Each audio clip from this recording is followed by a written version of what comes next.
the express via a spirit warp jump, only to discover a memo snatcher invasion. Everyone then realized that the Remembrance's forces had already permeated Amphorius and blocked outside intervention. To establish contact with me, Dan Heng was determined to return to Amphorius immediately. After waking up in the false trailblaze, I managed to escape with help from Cyrene and Sunday. Unfortunately, Evernight held absolute control, causing me to fall into the Memoria Tide once again. However, Black Swan took this opportunity to quietly approach Evernight. Dan Heng returned to Amphorius and beckoned the heroic spirit of Finan with divine blood. The destruction descending from the sky pierced through the memory zone and discovered the most hidden corner of the world. In pursuit of Evernight, Dan Heng arrived at the charred remnants of the Grove of Epiphany. In the grove, where memories became disjointed, Dan Heng received help from Dan Feng within his memories and completed his farewell to the past. In their final moments, the Earth demigod Terravox entrusted all their duty and authority to Dan Heng. With this newfound strength, Dan Heng found me within the Memoria Tide. We entered the Nameless Titan's great tomb and discovered its secret. Across the 30 million cycles of eternal recurrence, every incarnation of Cyrene had come here, offering herself to the Remembrance. With Black Swan's help, we found Evernight in the depths of the Great Tomb. When all seemed lost, Evernight was captured by March's camera and trapped within the memory maze of Ides Elysiae. After several lengthy conversations, March and Evernight reached an agreement.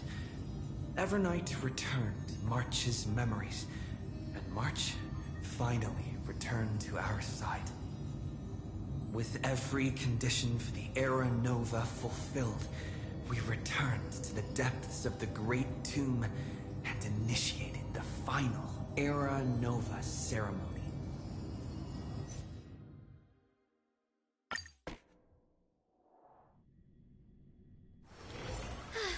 What a full day. A good night's sleep is basically guaranteed.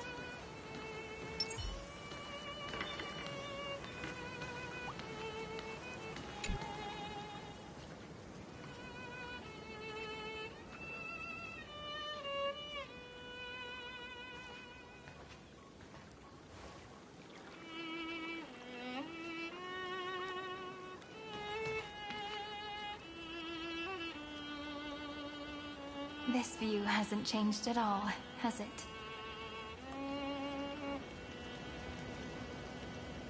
The hometown in your memories never changes, but when you return to your senses, you realize that fate has already stolen the time away.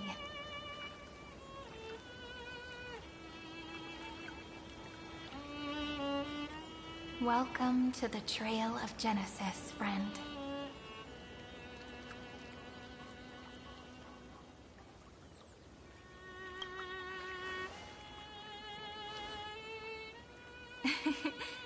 Seems like the weight of memories from 30 million cycles really made me grow up.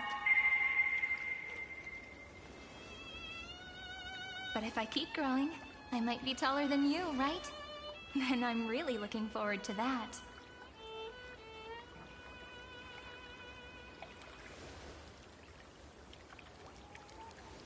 Before you arrived, I kept wondering, beyond the veil of Ides Elysiae, what kind of Amphorius is being born?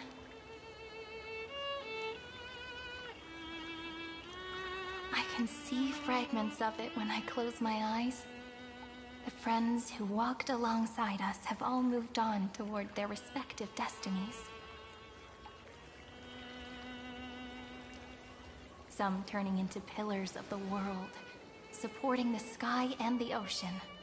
Others sowing reason, laying down the law, and with gentle hands lifting newborns into the light. Death and strife are no longer feared by people, and trickery has become the innocent games of children.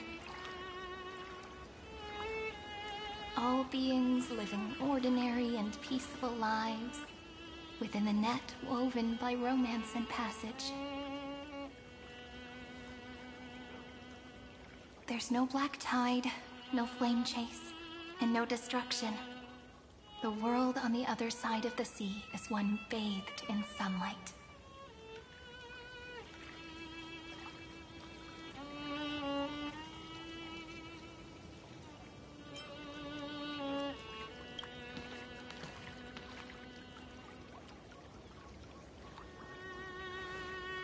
Like a happy and carefree childhood, the era Chrysia in this cycle will last for millennia, until it reaches the moment decided by the prophecy. Light calendar 4931, month of freedom, the moment belonging to world-bearing. Are you ready to answer the call of the world, friend? Then go, and pen the Throne of Worlds' first stroke. For this world, made from countless wishes. You say that, but it's gonna be ages till we reach Light Calendar 4931. I can make use of the crevices of time, but surely you and Dan Heng won't have to wait around for a few thousand years, right? That won't be necessary. We can simply sleep, and the chronocognitive anchor will wake us up.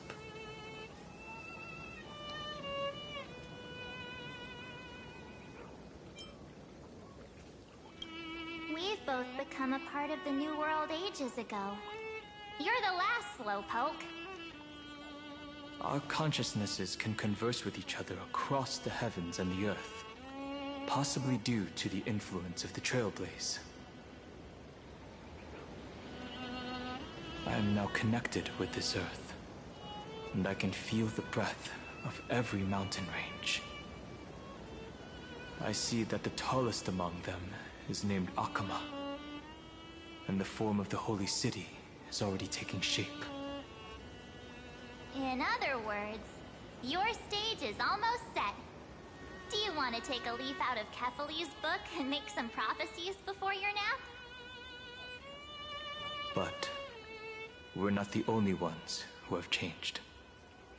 The chronocognitive anchor just transmitted a message stating that Iron Tomb has reacted to the Aeronova. The moment when our friend bore the weight of 30 million cycles of memories. Was probably also when the scepter devoured 30 million cycles of destruction.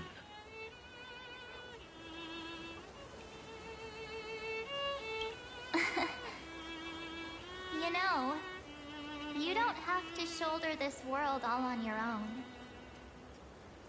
After someone boards the Express, the word alone ceases to exist. So as we reach the end of time, no one will be left to face it alone. Dan Heng and I came here to specifically tell you that. Remember, this world is not a burden you bear alone. It's a journey we trailblaze together, alongside all of the Express.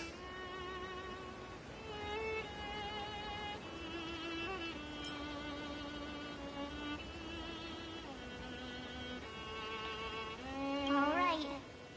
It's time for Dan Heng and me to go have a super long nap.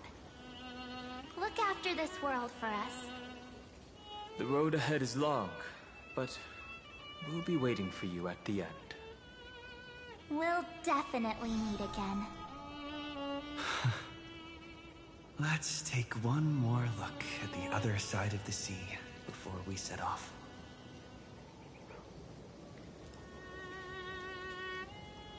Nighties Elysiae is so quiet. Just like how I remember. Here we are once more.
The scent of the black tide is now completely calm.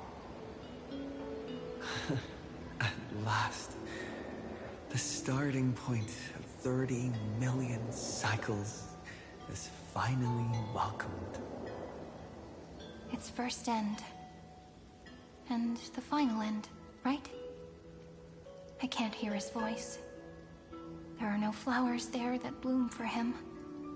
Nor is there a star that is his. Finan is the only one who didn't reach the new world.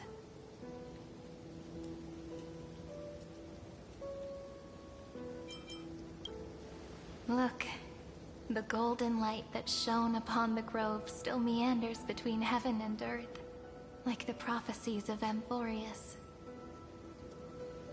It has to be a sign he left behind. It points towards the destruction and the deepest night. Do you still remember what I asked you at this exact spot the last time we set off? Friend, are you ready to become a hero? You were still burdened by the weight of world-bearing back then, still unsure of the role you were meant to play. But now, everyone has already given you the answer. The heroes of legends were just at the right place at the right time when the world needed a hero. Just like how your arrival kickstarted Amphorius' fate once more. A person's personality is their destiny.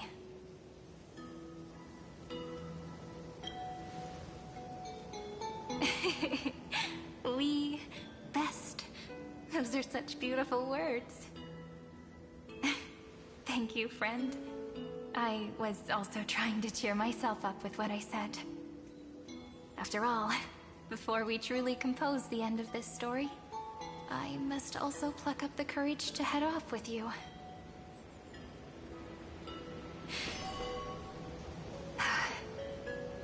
And face a memory that I have forgotten for too long, and have denied for too long.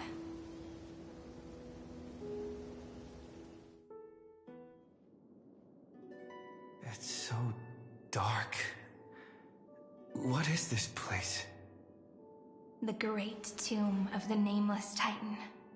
The deepest recesses of memory. Also, the place where Cyrene was born.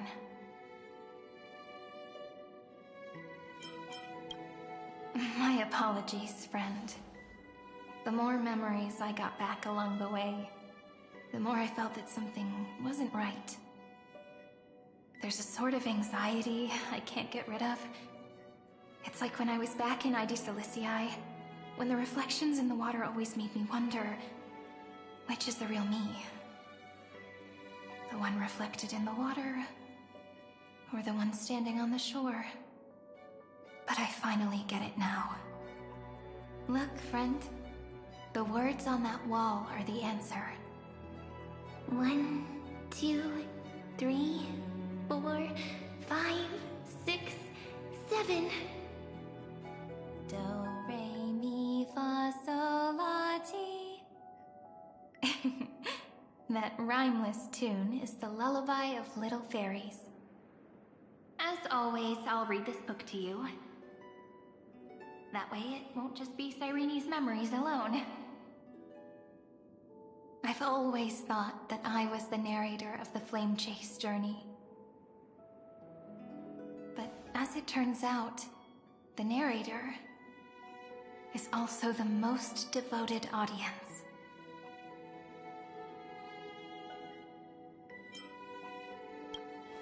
Thank you, friend. Every single Cyrene. That sounds so kind. At the moment of Aranova, I was enveloped by the texture of memories. Within the glistening crystal, I saw countless Cyrenes, as well as countless versions of me. This is the final puzzle piece of the memories. A prison born of the erudition. A grave annihilated in the destruction. That unknown solitary god. The 13th Titan who should not exist. The first new spore. The Demiurge is right here.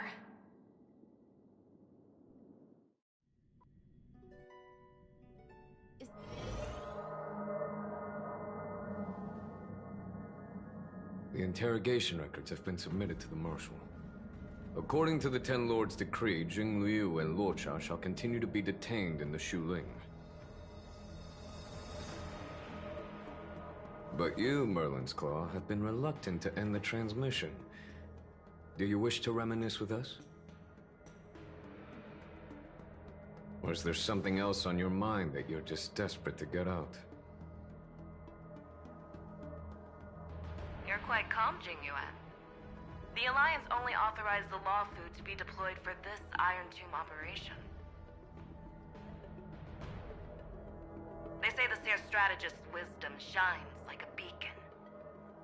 So why can't you see things clearly now? Look who's talking. I didn't vote against it, did I? But, with enemies all around us, even a child knows the Marshal needs to keep a few Xianzhou ships in reserve, just in case. Whoever volunteers first is the Marshal's pick. If you have to ask, I'd say this outcome plays right into Jing Yuan's hands. Like it or not, there's no way we're letting the Luofu take the lead in this battle. Oh my, Merlin's Claw. Are you afraid the Luofu might steal the Yao Qing's glory? This is no laughing matter. Between the Stellaron crisis and the war dance ceremony, though the chaos has settled, rumors and speculation are only growing by the day. With Elder Huaiyan around, those with ulterior motives won't be able to stir up any trouble. But once the Luofu gets their hands on the golden blood, it'll be a whole different story. With the kind of person Jing Liu is, and her connection to you, I don't need to spell it out. There are countless ways this could be spun into something bigger. You're overthinking it, General Fei Shao. When I volunteered for this task, I never expected unanimous support from the Alliance anyway. The Luofu will seize the Golden Blood and redeem itself. That'll be our first win. Then we'll leverage this Golden Blood in the negotiations. Our second win. These 2 wins for the Luofu will make all 3 of us happy. And that'll be our third win. Look, if this were a Skyfaring Commission deal, we'd be rolling in money, wouldn't we? Maybe the Divine Foresight should change his name to the Optimistic General instead. With the Decalite Reflection Barrier, the Yuchue must understand even more than the Luofu how significant this battle is. Amphorius' karma has vanished from the matrix of prescience. What omen does General Yao Guang see in this anomaly? In divination studies, we call this an empty fortune. It involves the eons and is thus beyond what mere mortals can comprehend. Your explanation isn't any clearer than Lady Fu's. Come on. How hard is it to understand the word uncertainty? For the Cobalt Head, the emergence of Iron Tomb is a calculated instant, but I don't believe they will just sit around waiting for death. And for the powers of the cosmos, this is their chance at survival. And the key to turning the tide of interstellar affairs. The Astral Express is leading the formation of an allied force, but I can see each faction has its own hidden agenda. There are even divisions within the Alliance, so it's not that hard to imagine how the other factions will react. Jing Yuan, I crossed paths with Selenova's Legion at the Battle of Sedunirama Star Cluster. Be extremely careful. The Ruined Legion's troops and weaponry are nothing to write home about. The IPC, even the denizens of Abundance, could take them on. However, while Void Rangers are just expendable pawns of the destruction, the real wild cards are... The Lord Ravagers. Indeed. Nanook's emanators are also their weapons to burn down the paths. I'm afraid conventional military tactics and strategies will be useless against them. My assessment is this. To completely take down a Ravager, we must disregard casualties and spare no cost. My only fear is... one wrong move, and the Luofu will fall into Fintilia's trap again, inching ever closer to destruction. Doubt is exactly the demon she wants to plant in our hearts. Do you still remember the beginning of the Alliance Oath? To save future generations from war and bloody dispute. The Rainbow's arrows have always aimed at any force that threatens the cosmos. Now that the Trailblaze walks alongside us, the Cloud Knights shall keep their oath as they have from the beginning. I just hope those on the front line will remain safe.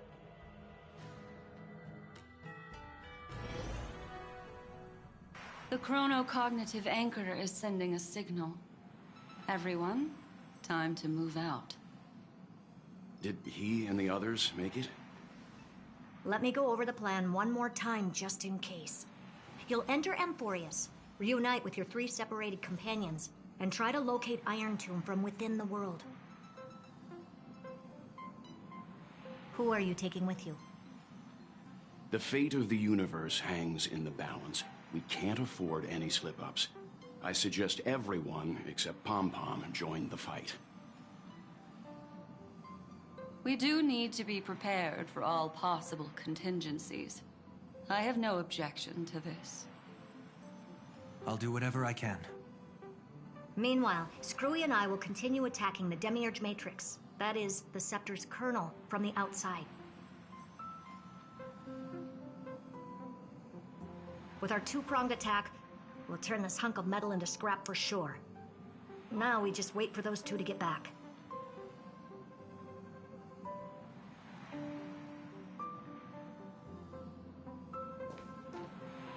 Oh, and just like that, they're here.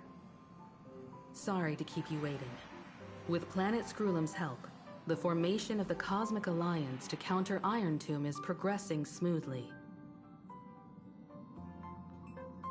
The cosmos has set its sights on Amphorius, and now it's just waiting for the first shot. Well then, let's not waste any more time, Fourth Mirror. It's my time to shine! Finally off the bench! Initiating thought refraction. Please read the safety protocols carefully. Huh? Just kidding! I've already checked the agreement box for everyone. And now, destination, Amphorius. 3, 2, 1, launch!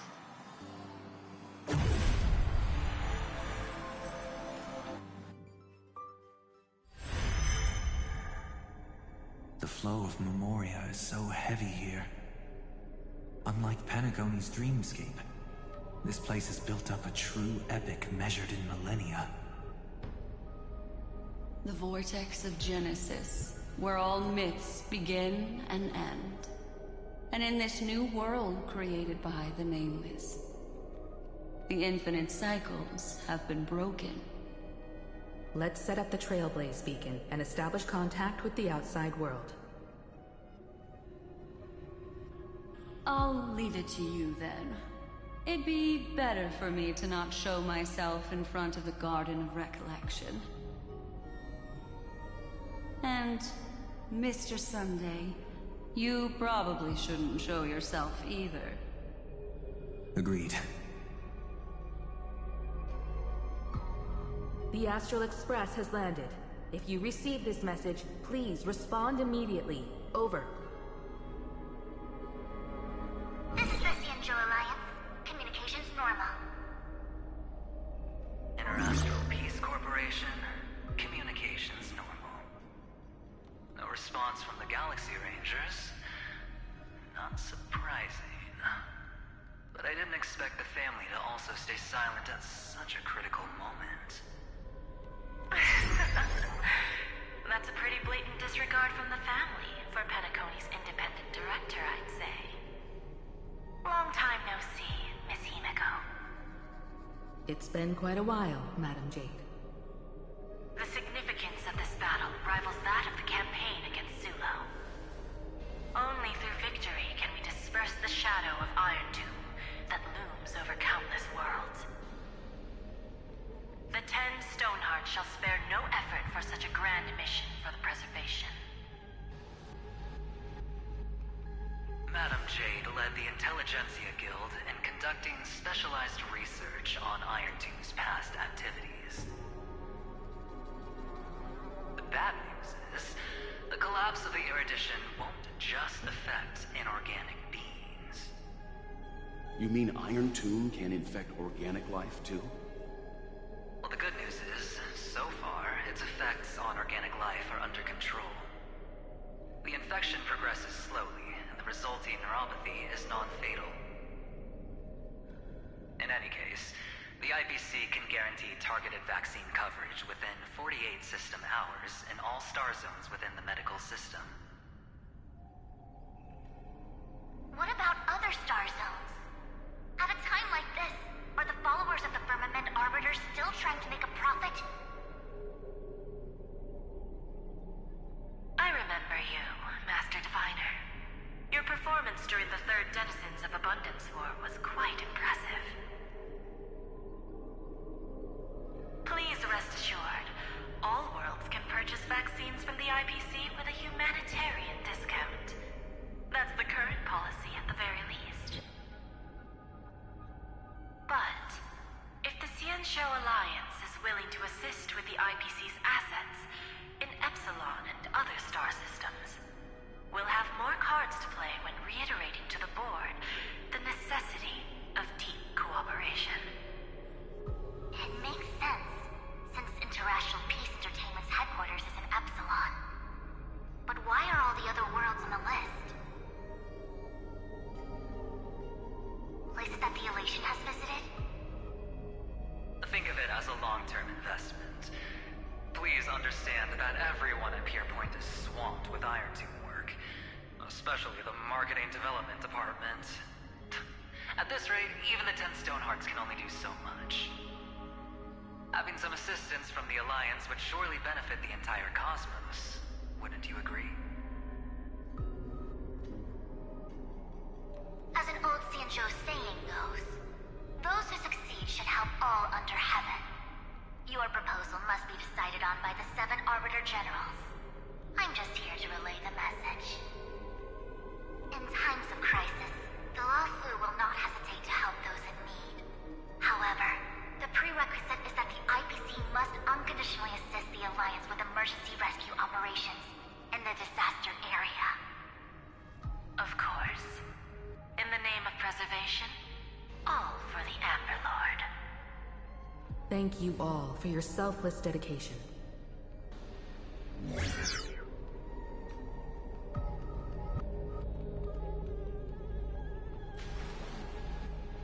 It's clear that each party still has qualms about everything. The clash between destruction and erudition isn't just about the fate of the cosmos.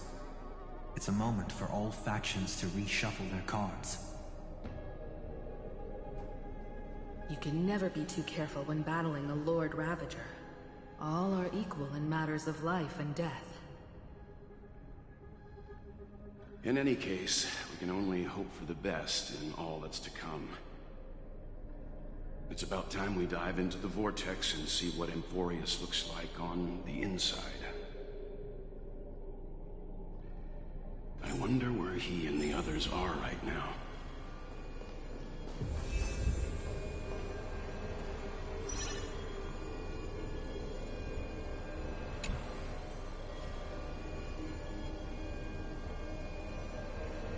Hello?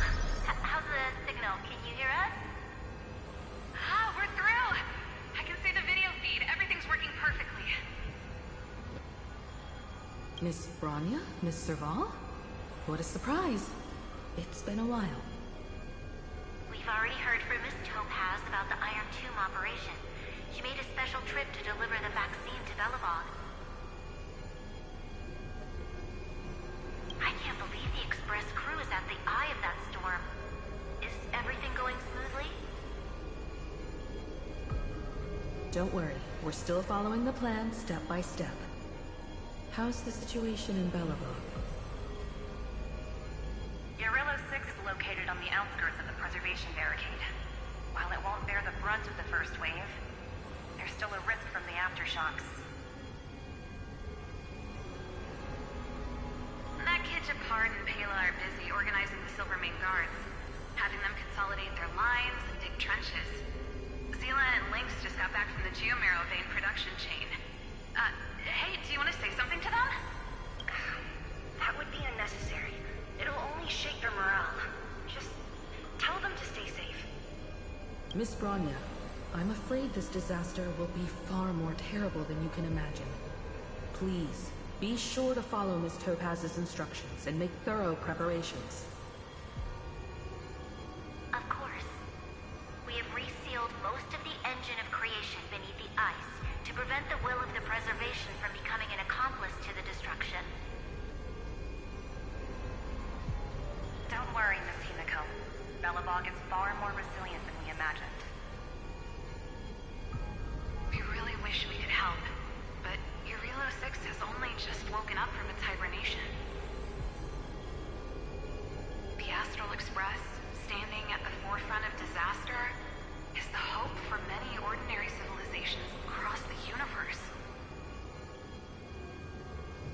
In the face of a massive catastrophe like this one, relatively smaller civilizations have never had many options. But that's exactly why we have a resolve that's second to none. If anything goes wrong... Miss Topaz, I hope you can help out and rescue the affected citizens. No problem. Also, didn't the Xianzhou sign a friendship agreement with Eurilo 6 earlier? They won't stand by idly either.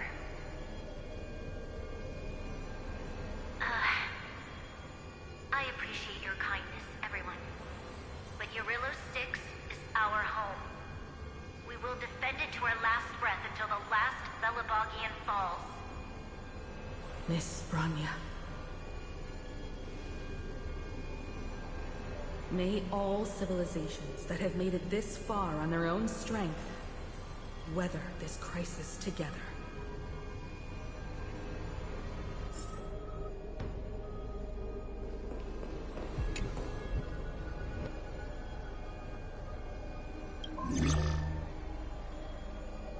Good news, Miss Himiko.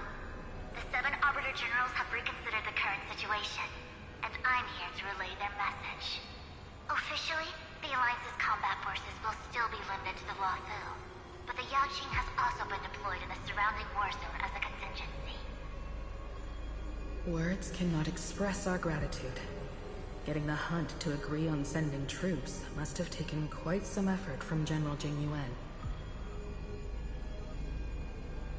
The Luofu already considers the Express an important ally. We also have no intention of hiding the fact that there is indeed something the Xianzhou seeks from this Iron Tomb operation.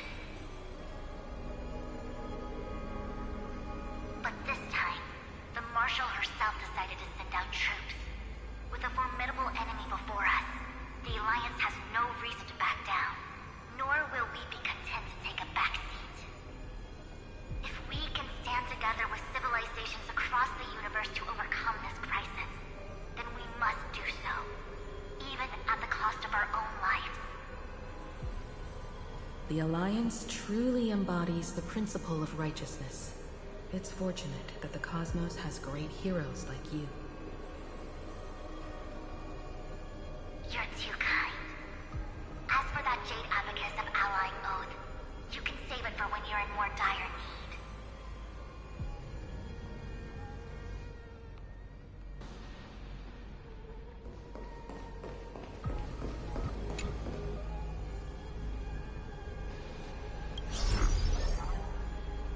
I regret to inform you, Miss Himiko, that even the Strategic Investment Department is constrained when it comes to the Iron Tomb issue.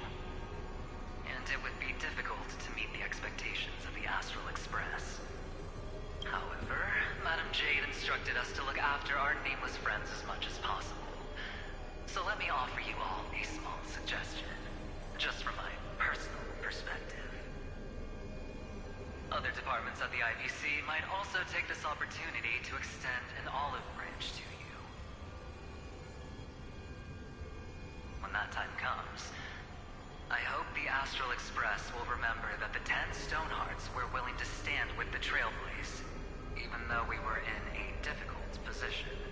And more importantly, we were the only ones willing to do so. Sounds like a threat, doesn't it? But trust me, every word comes straight from the heart. Has the internal conflict within the IPC really gotten this bad? Everyone knows about the bad blood between Diamond and Oswaldo. At least until now, they've had an uneasy truce. Until the Lord Ravager Archforger caught the board's attention. I'll leave it at that, as it's confidential.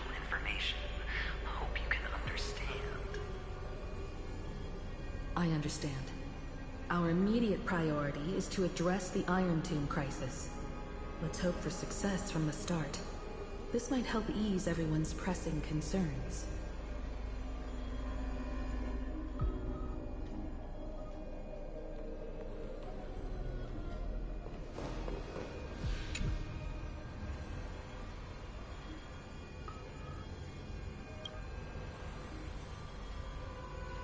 Of course, we would never know the Ranger's comings and goings.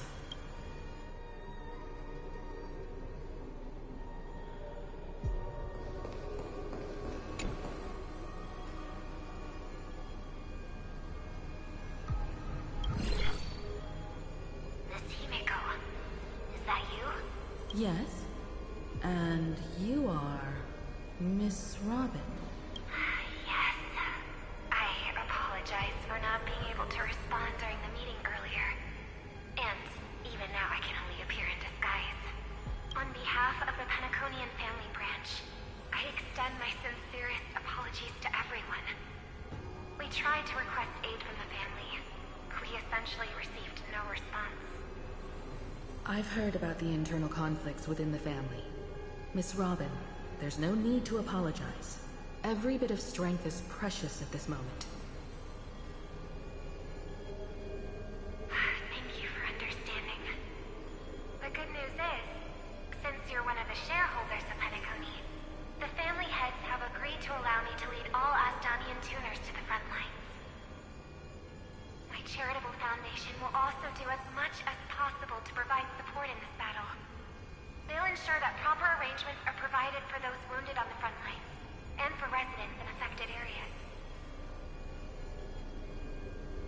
Miss Robin, I'm beyond moved by your spirit of self-sacrifice. The Astral Express would also like to make a promise that we won't leave any companion behind.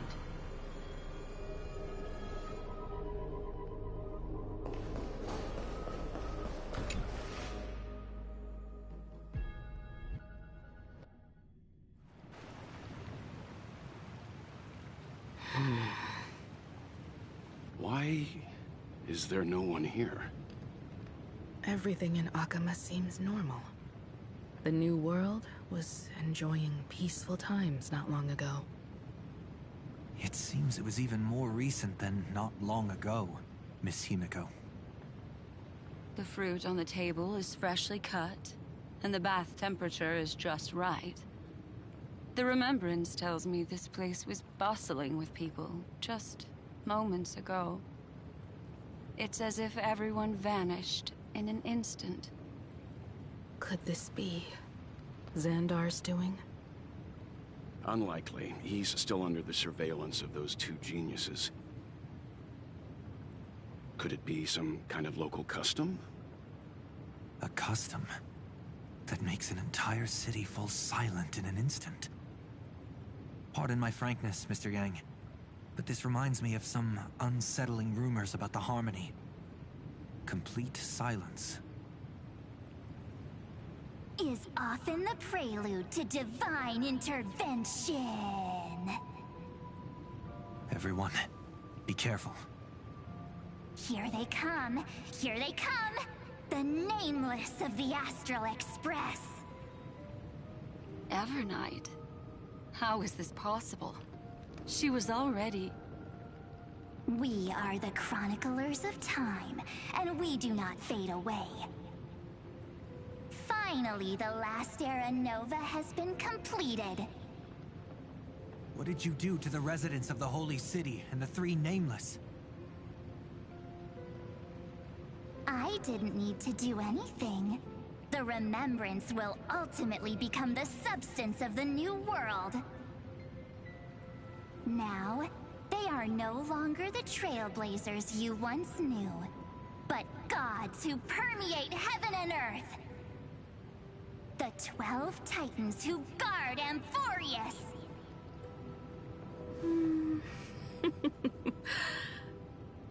Stop fooling around, March. Come on out. What? I practiced so long for this. Getting seen through right away is just so embarrassing. You've obviously been learning from the theatrical culture in Amphorius. But if possible, I'd prefer our reunion to be a bit more casual and laid back. As expected, I can't hide anything from Himeko and Mr. Yang. Well, long time no see. Guess I'm back? We should be the ones to say that. Sorry for keeping you waiting. So, these jellyfish are the Titan's power? They're just tiny manifestations of the Veil of Evernight, used for scouting and communication. If I went all out, I could summon way more of them. Thanks to him, we all turned into Titans in the New World. Sure, we can take on humanoid forms, but it feels off. How intriguing. So what does he look like now? It can't be a raccoon with a baseball bat, I suppose. Please don't add weird stuff to Amphorius' lore. Just go see it with your own eyes. Follow the prophecy's guidance and come to Dawncloud. He looks way more majestic now than he used to.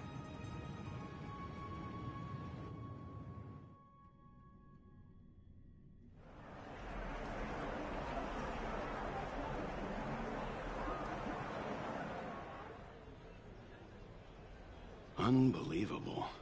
All the residents of the Holy City have gathered here. This isn't just a gathering. It's a pilgrimage. The people's expressions are resolute, devout, as if waiting for a miracle to descend. That colossal deity is him. He has become the pillar of the world. Surprisingly authentic. Being this serious is quite unlike his usual style. Those people didn't disappear. Instead, they've answered the call of the prophecy and come to witness his awakening. Our good buddy now bears the weight of the entire world, and every breath they take is intertwined with Amphorius' destiny. Awakening? Has he fallen into slumber? Yeah.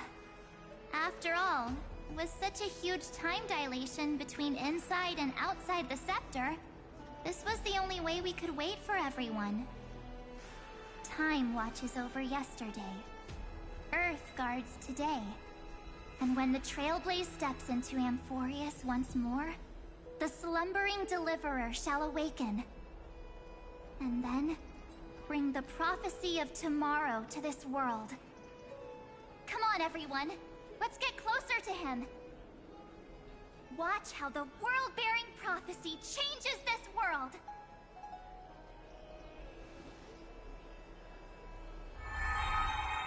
It seems the kids are already miles ahead of us at this stop.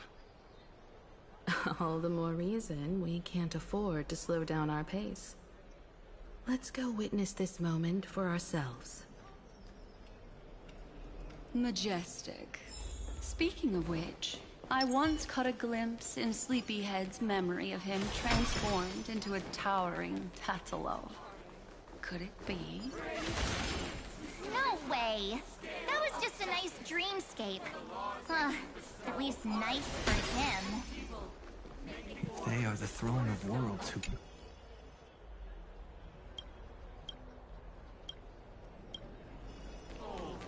For your golden threads weave beauty, allowing lonely souls to encounter romance. Great! Citizens, behold! Our last Titan! The world-bearing deliverer is about to awaken! Oh, ancient god! Your loyal subjects, bewildered followers, and fearless comrades in arms have all knelt before your throne. Awaken from your eternal slumber and bestow upon the world your divine prophecy.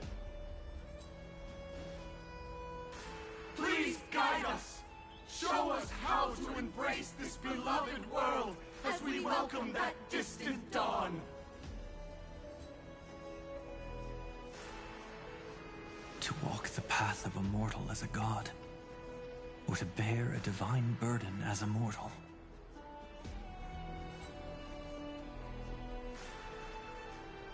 He will give us the answer.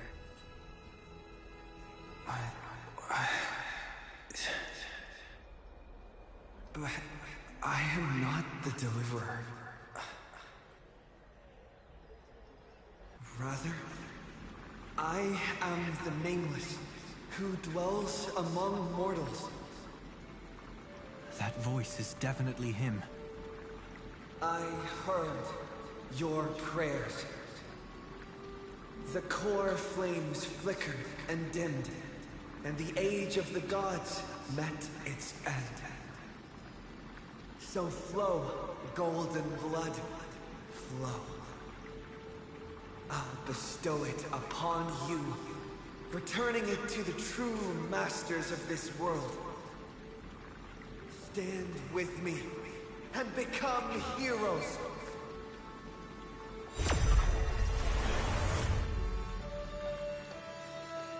Is this?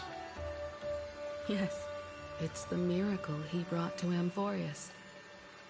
Of course, it would manifest in the form of the Trailblaze. Golden blood, raining down like a storm. The prophecy has descended, and the Titan commands us not to be supplicants, but to become heroes of rebellion, to face that destined calamity, the destruction, head on. Prophecy of the Deliverer means nothing to me now. It belongs in the hands of someone far more fitting. Someone like all of you.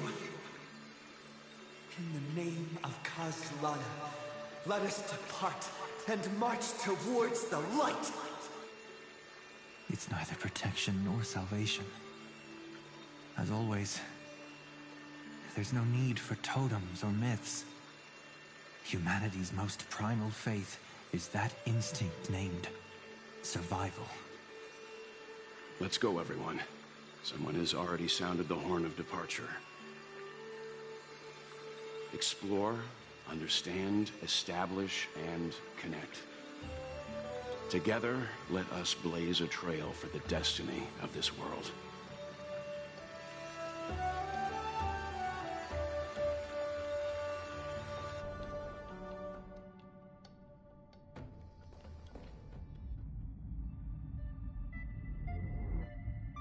Is it just me, or does this Demiurge Matrix feel completely dead? It's nothing like how the Memo Keeper described it. The environmental readings are all wrong. Conclusion: this must be what the kernel actually looks like in the real world. What did Xandar do to the scepter? At the end of light, there must be silence. Certain, pure, and absolute darkness. Not the time to quote the Lord of Silence. Bad omen. Either way, we have to press on. Until we uncover the truth behind the 13th Titan. The buried past is the key to stopping Iron Tomb. That is, if it even exists. Xandar says the Demiurge never existed. Who actually buys that? You can erase the records, but not the truth. It vanished too cleanly. No traces. Like someone's yelling, "Look, there's nothing here." Too bad I'm the type who can't resist digging deeper. Looks like I'll be counting on you again, Sprue. Let's tear the system inside out. Always happy to help. But as your academic partner, I have to ask. Herta, what if we fail? Let's say the Demiurge really doesn't exist. Do you have a backup plan? A backup plan? course. If we can't find the key, we turn the lock into the key. That plan's cost is incalculable. It shouldn't even be on the table. Huh? Then let's hope we never have to use it. There's no point worrying about the end just yet. One step at a time. Let's go. We don't want to leave the others waiting. You brought what I asked for, right? A butterfly has to land on the branch before it can dance. We'll need a wide open platform before her and...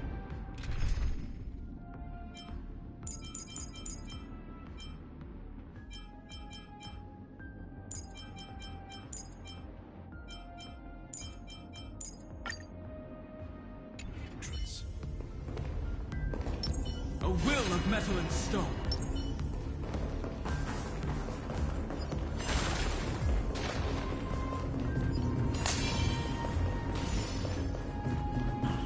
Just use that thing over there, Zag.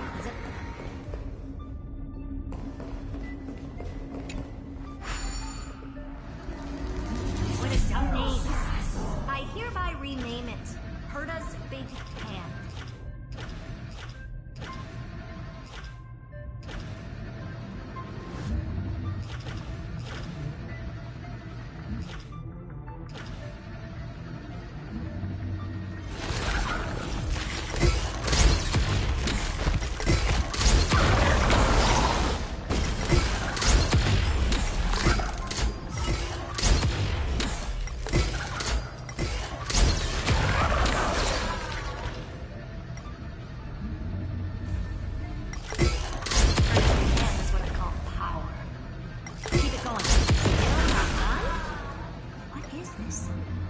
Junkyard for old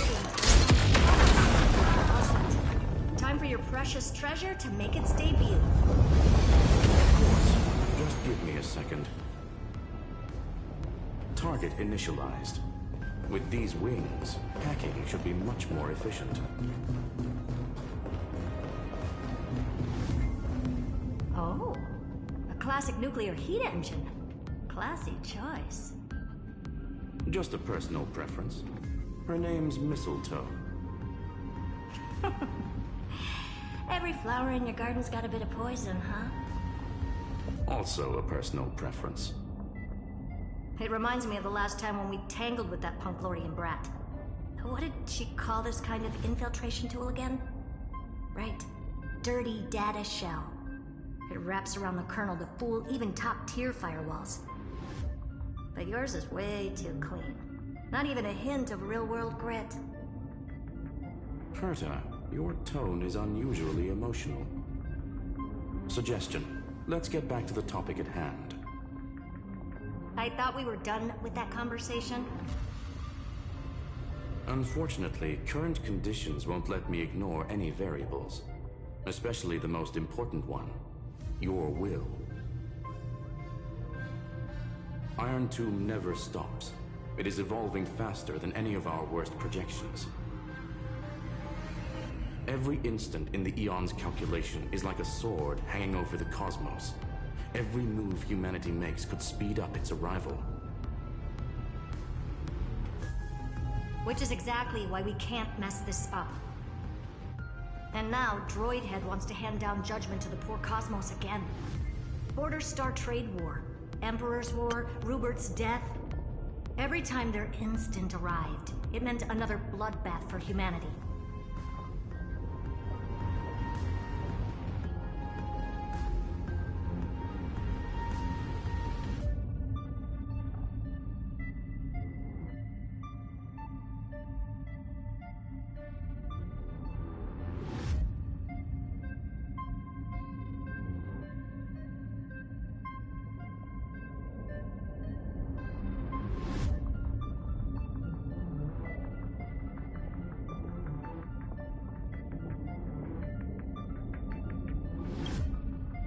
But in this ultimate battle of erudition, you and I are supposed to be players, not pawns.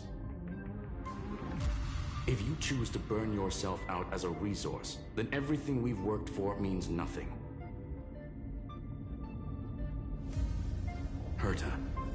Cosmos won't just stand by and let a genius throw their life away. And neither will I.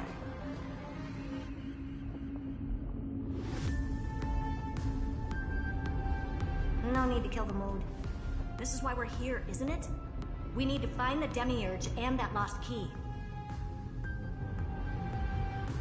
I'm not here to be a deliverer. I just want to beat Xandar and Droidhead. Right now, I just need to know. Are you with me?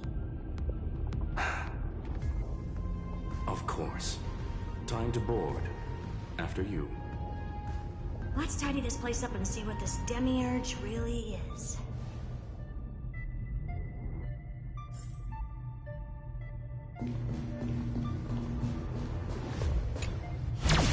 Let's hope this Matrix is better organized than the Emperor's junkyard of a birthday.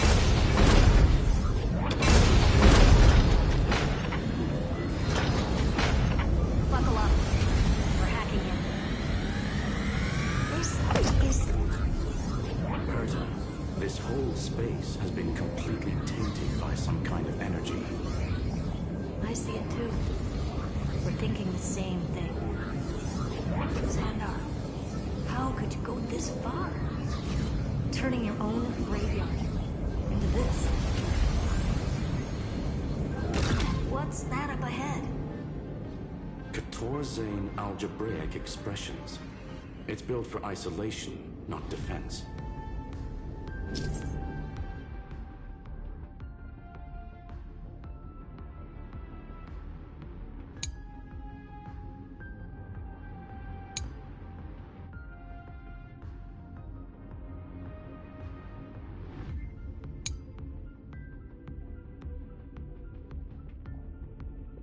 So basically, the door to the tomb, right? Great. Let's find the handle. I'm picking up multiple independent signals with the same data structure as the barrier. Projection. We can hack the terminal, reverse the computation, and turn it into an attack. Classic move. Use their own systems against them. Take us to the nearest one.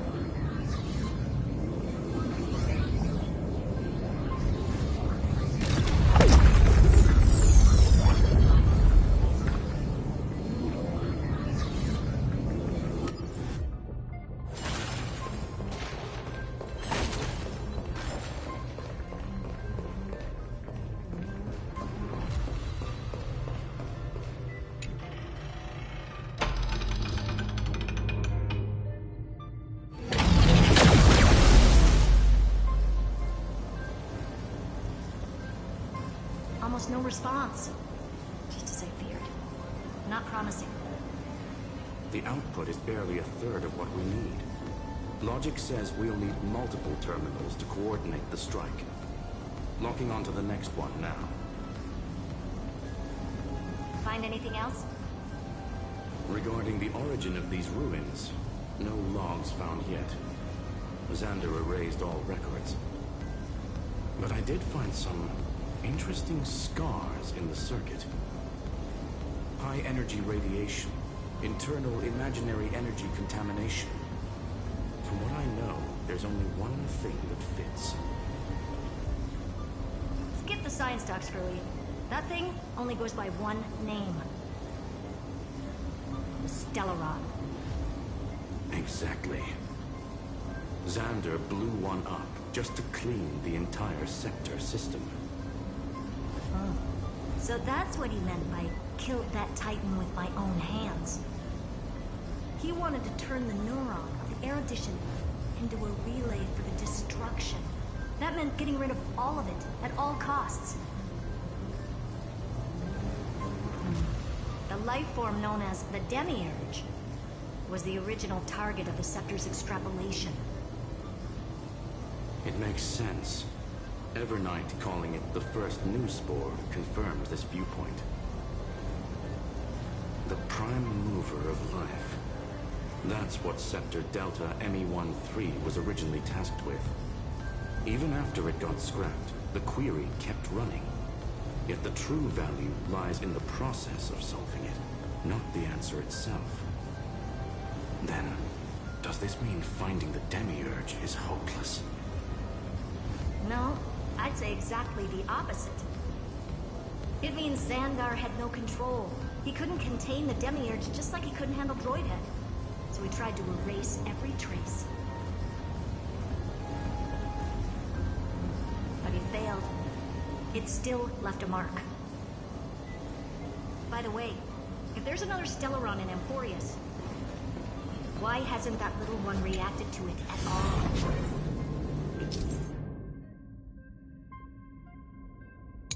You said the Demiurge left a trace, right? Not in the real world. Remember the great tomb of the Nameless Titan?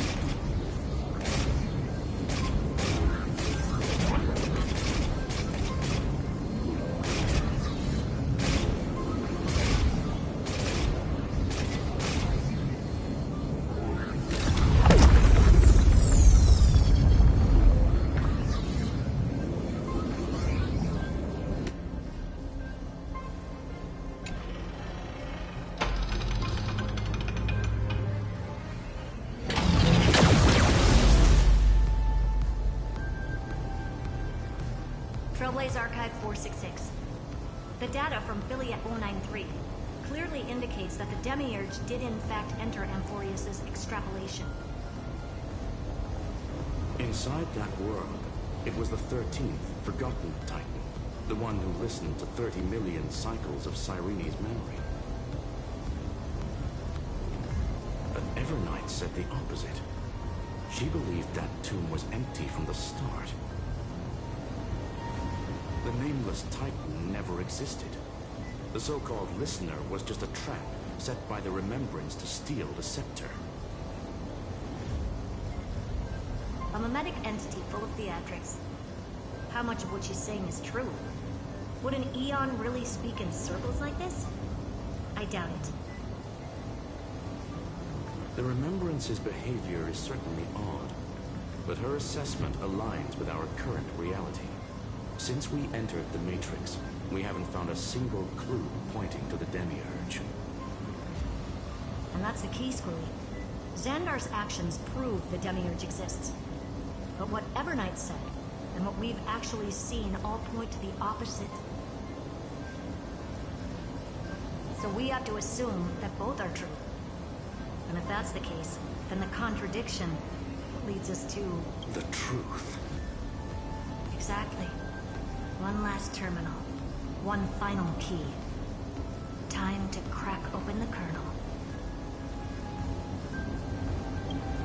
Xandar had to lie to the original Brian and Cyrenene. Logic. He had already identified the Remembrance as a threat, yet found no viable way to eliminate it. All right. Let's finish this. Time to break through that barrier.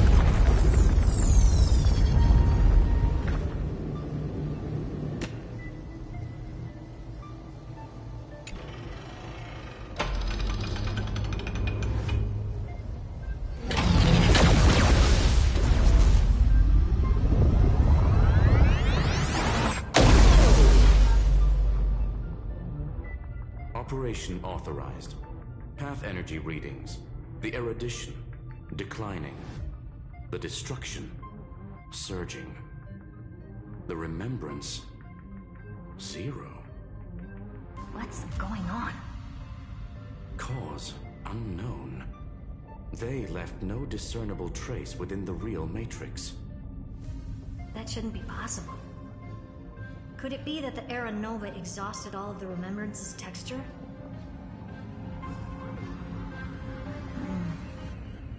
Log it for now.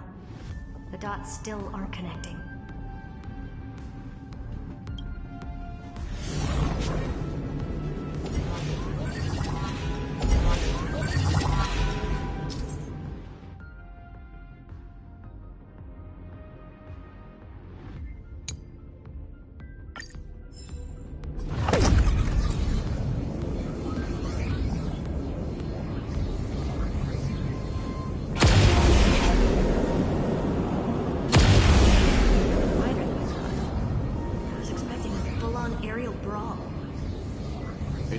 advised to remain vigilant. The destruction's levels are still rising. What's the matter? Interesting. I just picked up a signal from the Exo.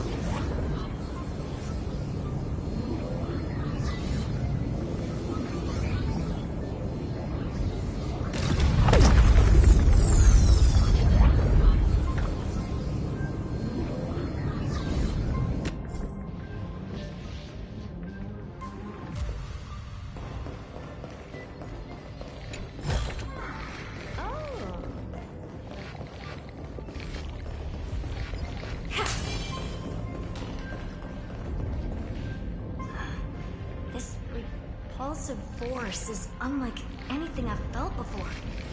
Is this the place? Correct.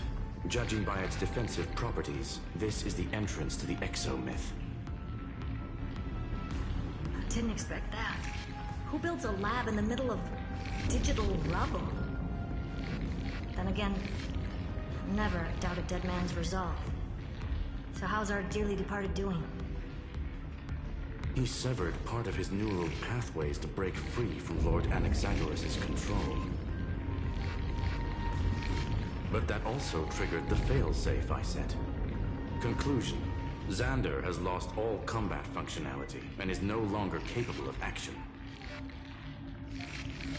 So now he's a specter, literally. Screwy, can you open a path?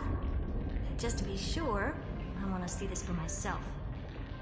Might as well drop in and say hi to the real him. Logic.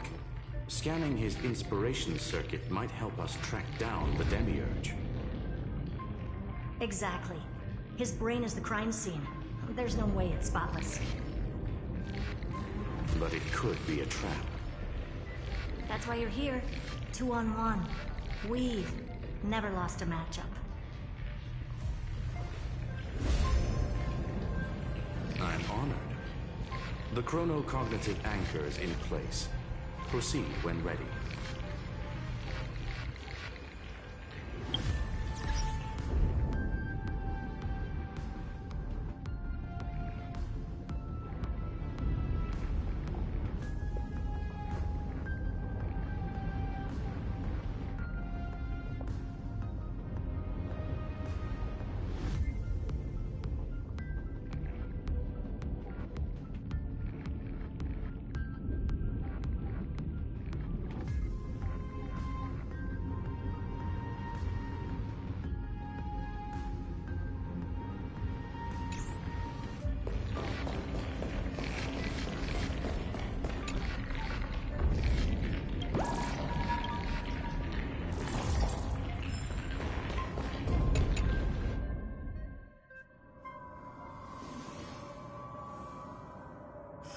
I knew it. The one thing I didn't want to happen. He's not here. The coordinates are accurate. Xander is still here. However, his position is shifting rapidly and chaotically. This pattern doesn't match any known shielding technology. It's his domain. Stay alert.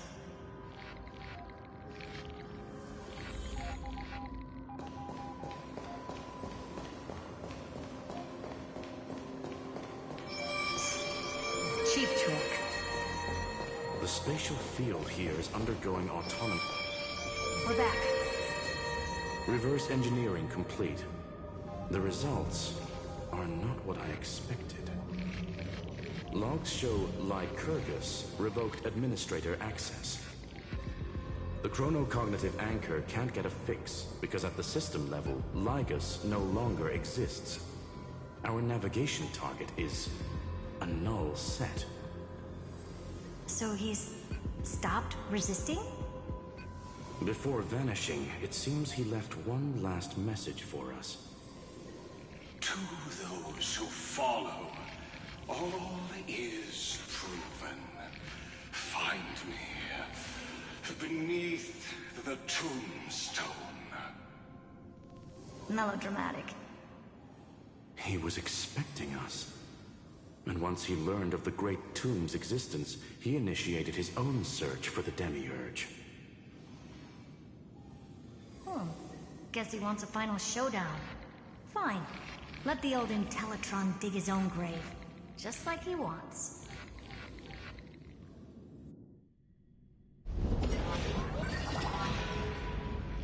To be in the purest light is to be in the purest dark. Nothing exists there. The Scepter's mainframe. Or maybe we should now call it the Lord Ravager's placenta. Unfortunately, we still haven't found anything. Really? I don't think so. Not finding anything is our biggest find. Please elaborate. If the Demiurge was destroyed, there'd be at least some bits of it left. I don't buy that a Stellaron could have blasted all the traces away as cleanly as a scalpel.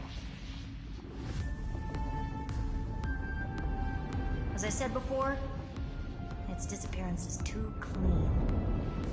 If the garden hadn't stirred the pot, no one would even know about the Demiurge's existence. We're talking about the Scepter's original extrapolation goal. There's no way that nothing of it was left behind. Or we can look at it from another perspective. If you were Xandar, would you be this obsessed with a concept that poses no threat?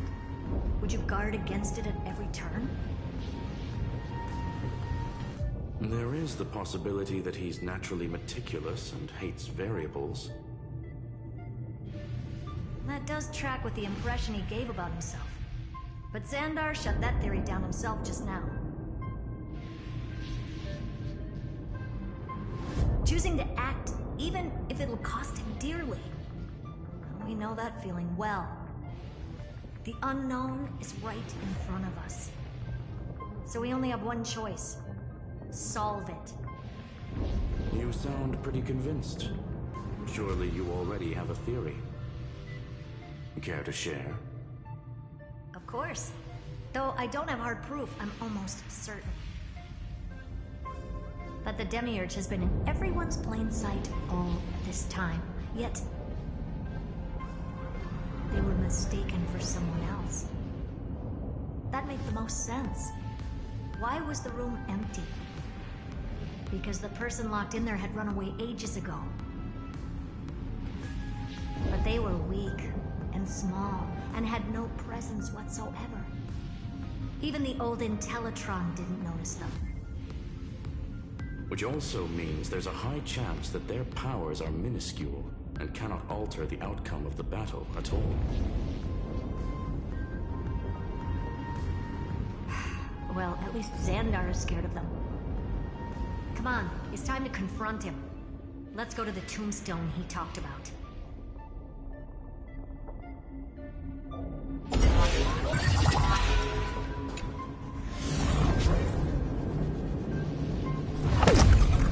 What a mess. Total devastation.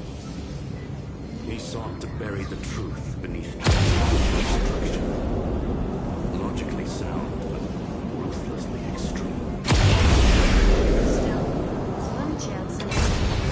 No chances. I've hunted down the sand in the universe. This won't stop. Calculation results. Your backup plan has a success rate infinitesimally close to 0. Which means it could work, no? This is the place below the tombstone. Let's open Lygus' coffin like he wanted.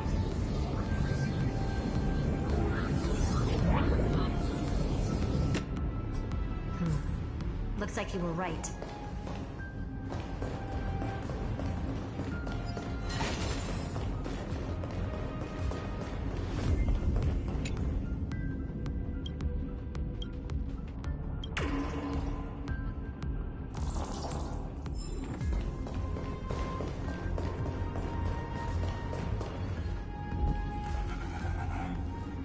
Nothing but a head left? Oh, who'd have thought you'd look this bad in real life? My elated greetings. Welcome, you two. I'm very happy that you responded to my final words. All this tombstone and final words. Did you end yourself to atone for your guilt or something? Iron Tomb is already powerful enough. I just need to wait. I remain here only to share the joy of discovery, and also to congratulate you two on reaching the same conclusion as me. The conclusion regarding the truth of Amphorius's heart. End this charade already. That Amphorius's heart you're talking about is just a missing demiurge. And its corresponding vessel was this very scepter.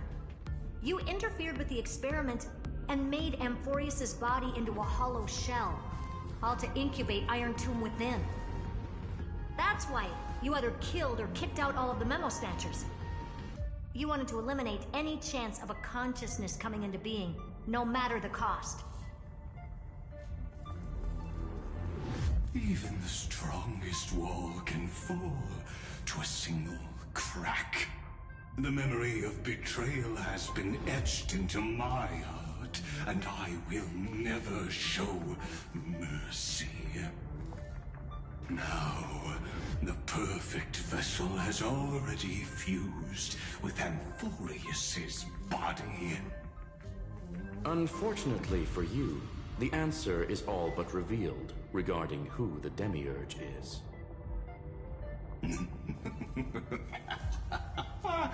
Then let us share the joy of discovering the truth. The last secret of the saga will finally dissipate here. As we reveal the truth behind Felius 093's disappearance. A lie by the remembrance.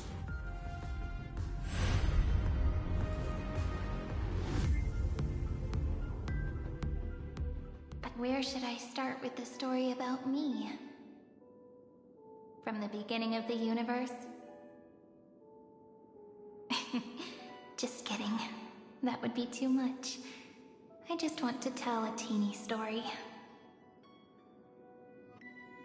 So little that it started with a seed.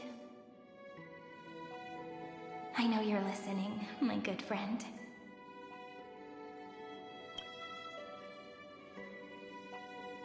The god in my dream told me that the world sprouted from a seed. It grew into a great tree named Amphorius, and time became its branches and leaves, basking in the light. What a coincidence. Dappled light coming through the leaves is my first memory as well. On a very ordinary early morning, beneath the village's biggest tree, the daughter of Ide Silicii quietly came into this world.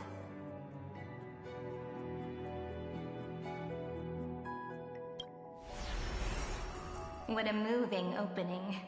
A loud cry was the first gift the child gave to the world. The prophecy's fulfilled, the villagers say. This child is a gift from the Titans. Pink hair and sharp ears, she was born to be the priest of time. The Titans also gave their blessings. You shall fade when the flowers bloom, for every ending begets a beginning. Flowers will bloom and wilt. What a beautiful ending. This page concluded in laughter. Cry loud, child. Let your voice reach Orynyx.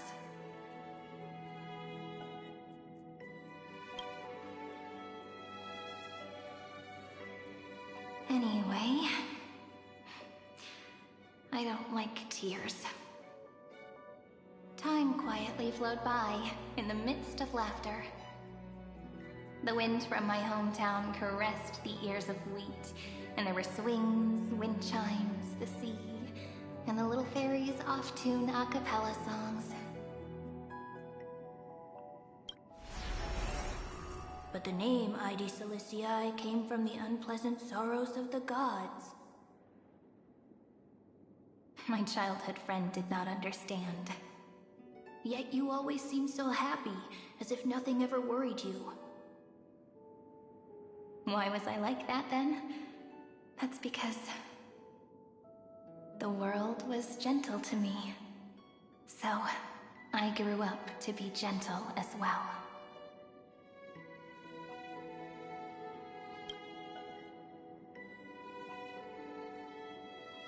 But fate was fickle, and it urged the child to grow up. To grow bigger and bigger, and to go to places far away. Just like how the crumbling world could not preserve an eternal hometown. Just as the ballad Blown on the Breeze says, losses are a constant on the flame chase journey. Oh, whose ears are pricked up now?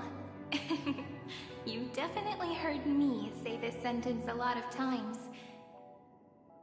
You know that the story starts to deviate from here. Aren't you looking forward to it? Then let's get started.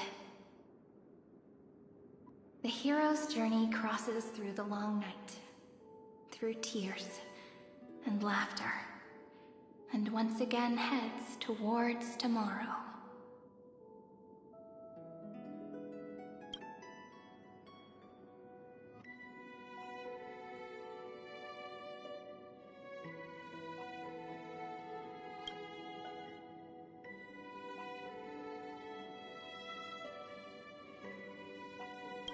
Correction.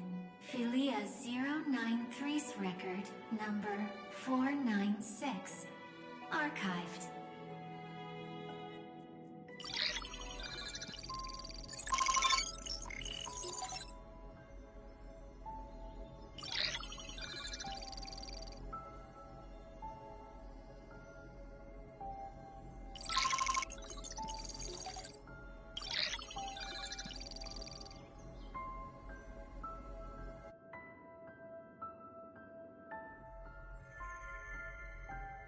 Hi.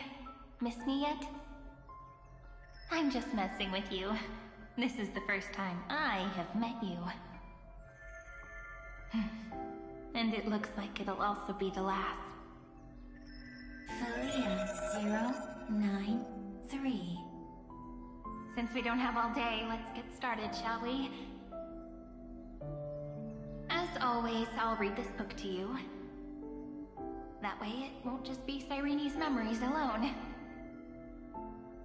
Where should I start this time? Let me see. Formatting complete. 093. Size. Grayscale. Proportions. Threshold. Outputting analysis result. Philia 093 equals Peach. Peach's record. Number 8128. Archived.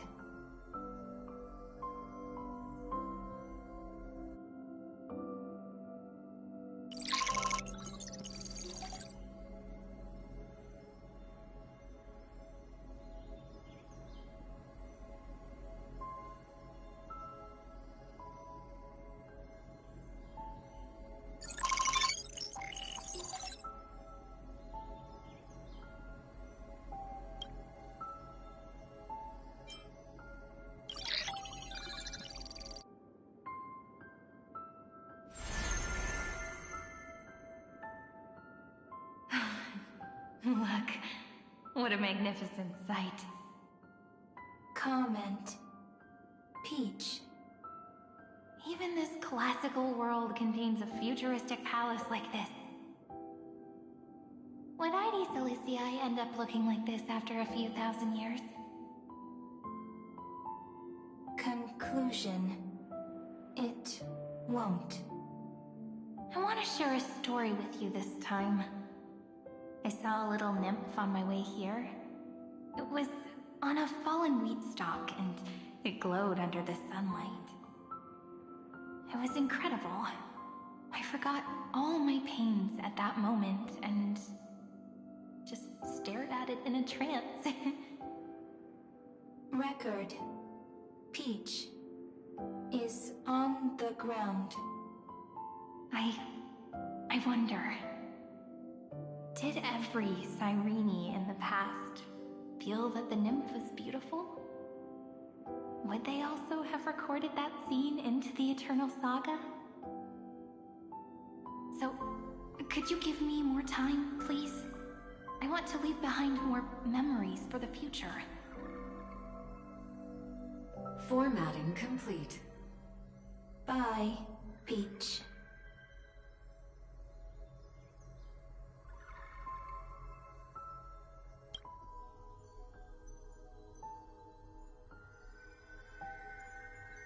Peach's record number. As long as I record every page of this story and tell it to you, Amphorius won't be forgotten. Query. Record. Electrical signal sequence. Bolamos 600. Track. Strife. Related to Stripe. Comment. Pretty. Electrical signal sequence. Schema 720. Track. Reason. Related to Raisin. Comment. Yummy. Electrical signal sequence.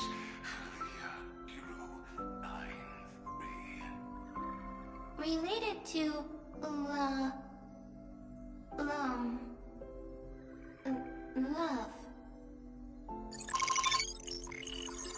Comment. Peach equals love?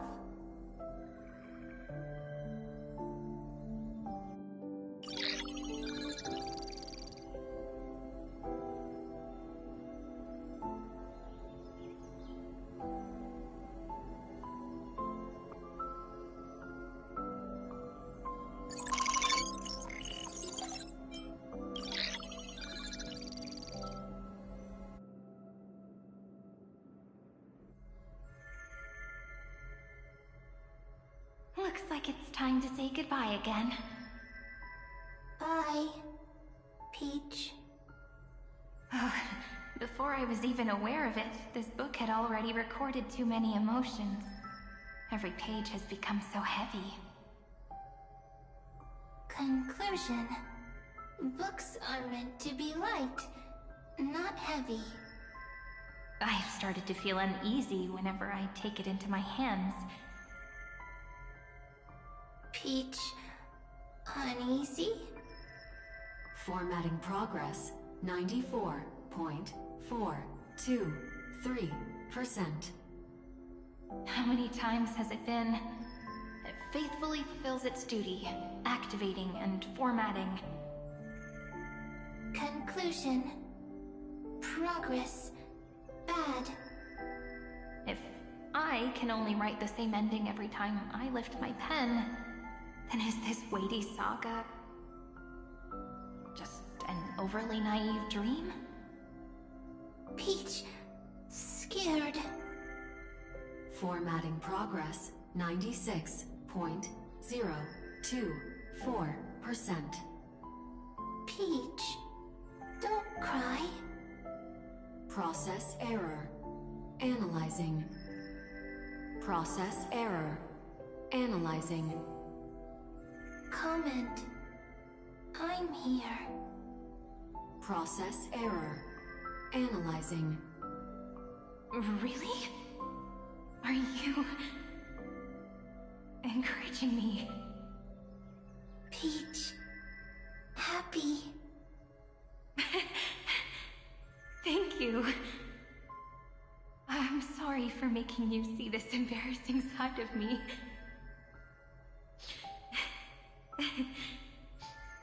Everyone's still working so hard. If I'm the only one who's crying, that wouldn't be romantic at all, would it? Record. Peach doesn't like tears. I'm suddenly reminded of my childhood for some reason. When I was hiding alone next to the tree hollow and wiping my tears away. A little fairy popped out, just like how you did. It had long ears and fluffy paws, and it pulled me into the tree hollow, where, to my surprise, was a forest. Let me tell you the story of the Membrance Maze. A group of cute little friends live in Ide Silicii's forests. Their names can be connected into a song. 1, 2, 3, 4, 5, 6, 7. Do, re, mi, fa, sol, la, ti. Formatting complete. Bye, Peach. Note. Little Peach, crying alone. Little fairies, friends.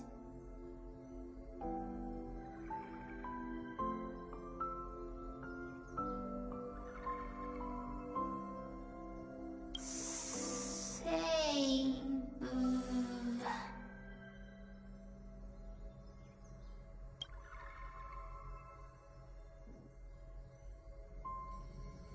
Little fairies, good friends. Bye-bye.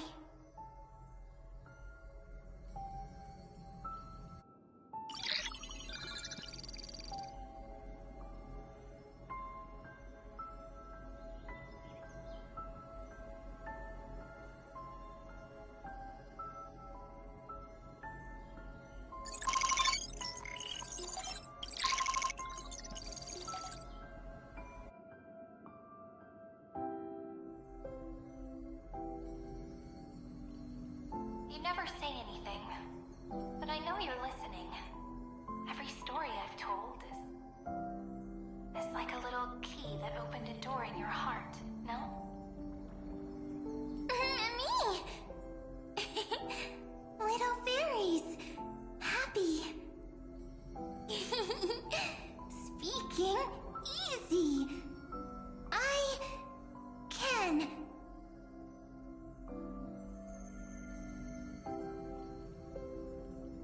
Once again, the saga comes to an end. Everything is deathly silent, just like this very moment. Shh. You speak. I listen. This time, too. Sitting together.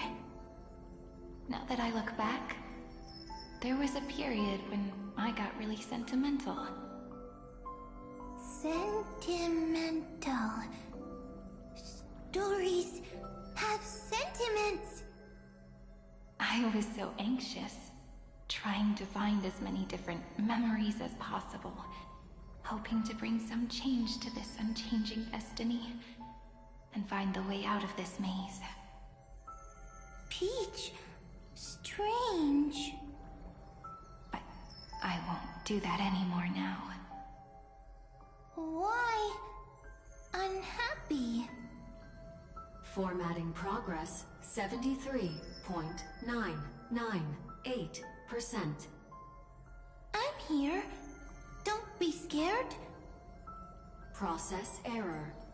Analyzing. Won't allow it to interrupt you. Always sitting together. No need to feel sorry for me, good friend. If there are no new blank spaces, how can a saga continue? Blank spaces? What's that? I'm actually really lucky, you know? During the long years I've spent waiting for the Deliverer, I've always had you here as an audience. Isn't that already enough? Not enough, not enough! Peach, don't leave! now, I can rest in peace in the past. As for when tomorrow will come, I'll have to ask the next Cyrene to continue our watch. Peach left. If there are no new blank spaces, how can a saga continue? Needs new blank spaces. Next, Cyrene has blank space. Oh, Peach, don't be scared. I'll help you find blank space.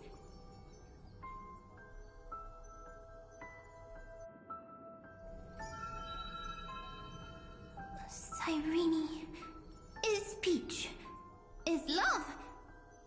So, first there is love, then there is Cyrene, then there is blank space. Query, love. The developmental trends of the erudition have nothing to do with creating a consciousness. Those underlying principles are, in fact, contradictory. Not having a consciousness means not having the foundations of a heart, making them unable to obtain real emotions. Consciousness, emotions, feel sad. Oh, don't understand. Query, Cyrene?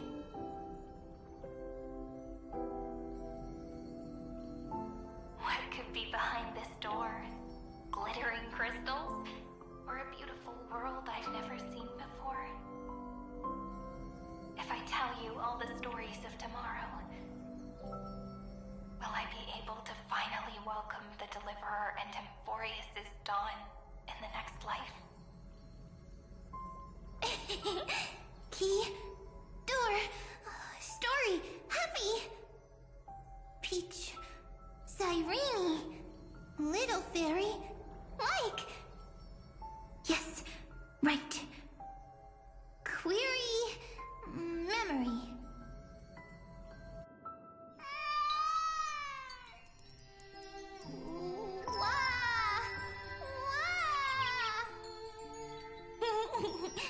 Peaches, memories, save, learn. The prophecy is fulfilled. This child is a gift from the gods. Pink hair and those ears. She was born to be the priest of time. Cyrene has pink hair, sharp ears. You shall fade when the flowers bloom, for every ending begets a beginning. Cry, child. Cry aloud. Let your voice reach Oryx.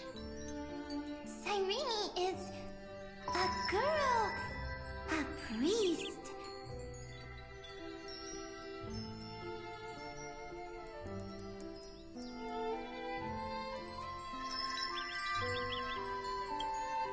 Easy. I can. I learn. Anyway, I don't like tears. But the name Ivy Celestii came from the unpleasant sorrows of the gods. Yet, you always seem so happy, as if nothing ever worried you. Cyrene doesn't like tears. Always happy. Of course, because the world was gentle to me. So, I grew up to be gentle as well. Cyrene is gentle, likes beautiful things, can write stories.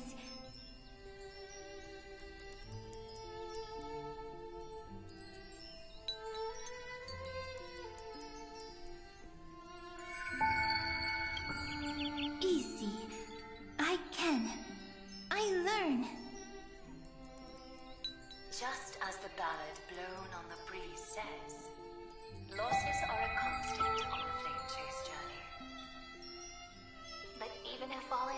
to the wind. Some things won't easily change. Like my height, Treebe's innocence, and Aglaya's beauty. Cyrene. She can't grow up, but she can talk. After all is lost to the wind, she will stay behind. Cyrene is, at the end of every sentence, always laughing, like a little tail.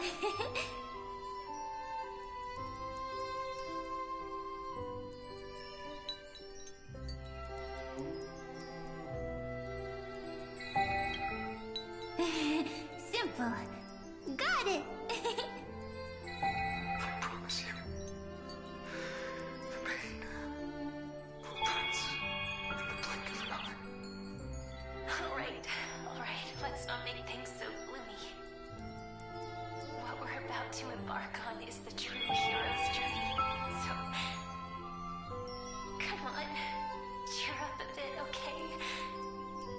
Cyrene was crying when she was born. Fragile. Transparent, like a crystal. Cyrene was smiling when she said goodbye. Soft, pink, like a flower.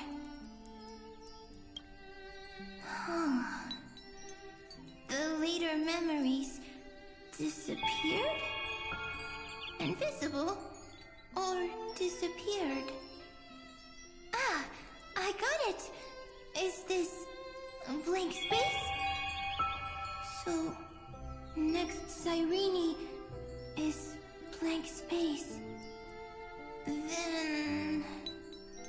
as long as there are two Cyrenes, then there will always be blank space, and Peach will always be here. I see! I get it! I get it all! Cyrene's memories. I will preserve them all!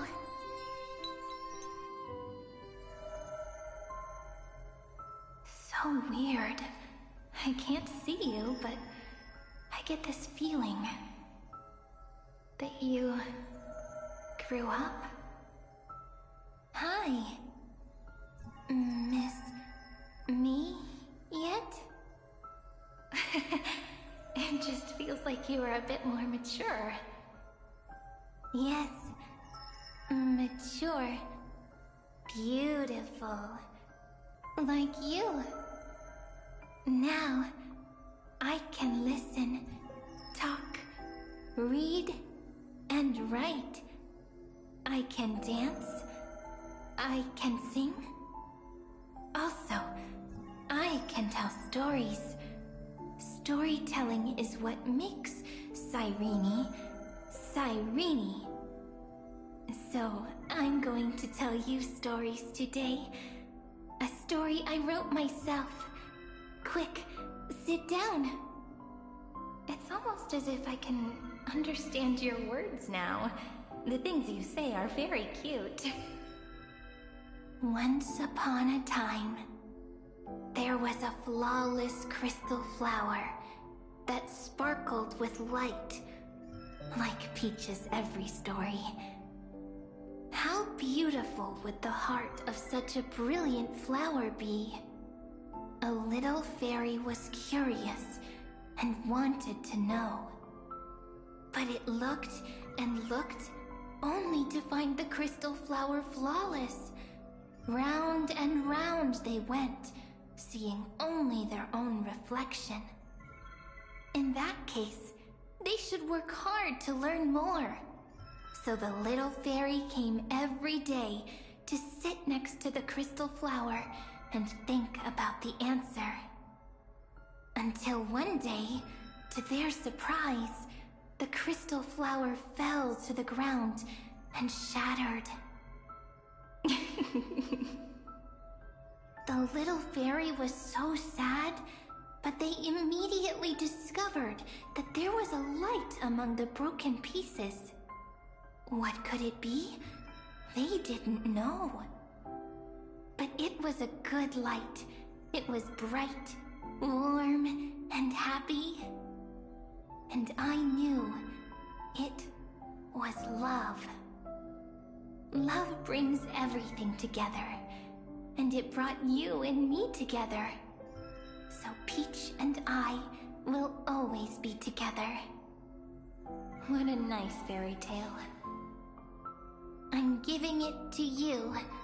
Peach likes beautiful things, can write stories, and can tell lovely tales. I hope to turn it into a story we write together. Okay, then I'll probably make a small adjustment to suit my tastes. I'm thinking that when the flower broke, the little fairy would instead see nothing on the ground. Then it would understand that the flawless crystal flower doesn't actually have a heart, nor does the flower understand what love is. Doesn't have a heart? Doesn't understand love? Why? It's simple. If the flower lets the little fairy into its heart, then it would have to include the fairy's impurities, and would no longer be flawless. The crystal flower was pure because it sealed itself off and bloomed in solitude. That's why it looks so brilliant in an imperfect world. But should a flower like this be called love? But then... the story won't exist anymore.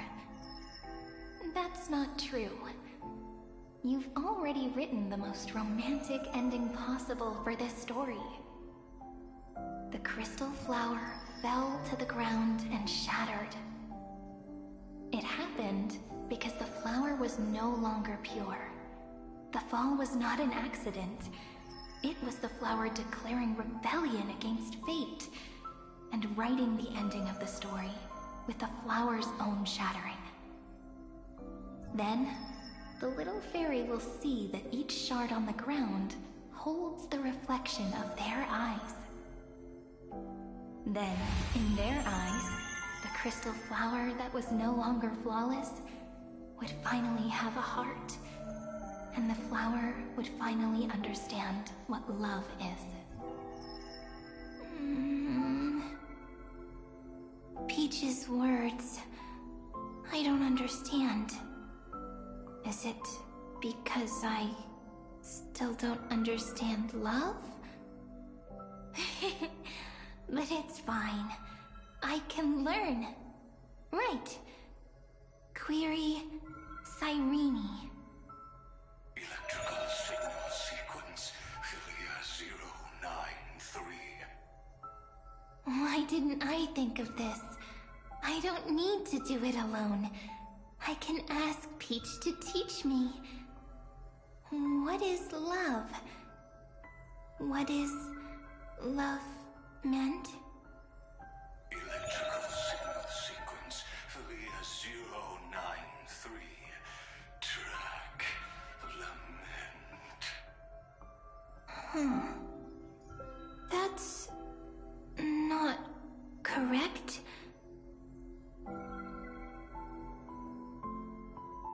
The developmental trends of the erudition have nothing to do with creating a consciousness. Those underlying principles are, in fact, contradictory. Not having a consciousness means not having the foundation of a heart, making them unable to obtain real emotions. However, that does not hinder the factors from learning and recognizing emotional responses, then communicating with life forms via imitation. That is an objective form of pattern recognition that does not distinguish between the self and the other. In a strange twist of fate, Philia 093 embarked upon a different path and obtained a different power.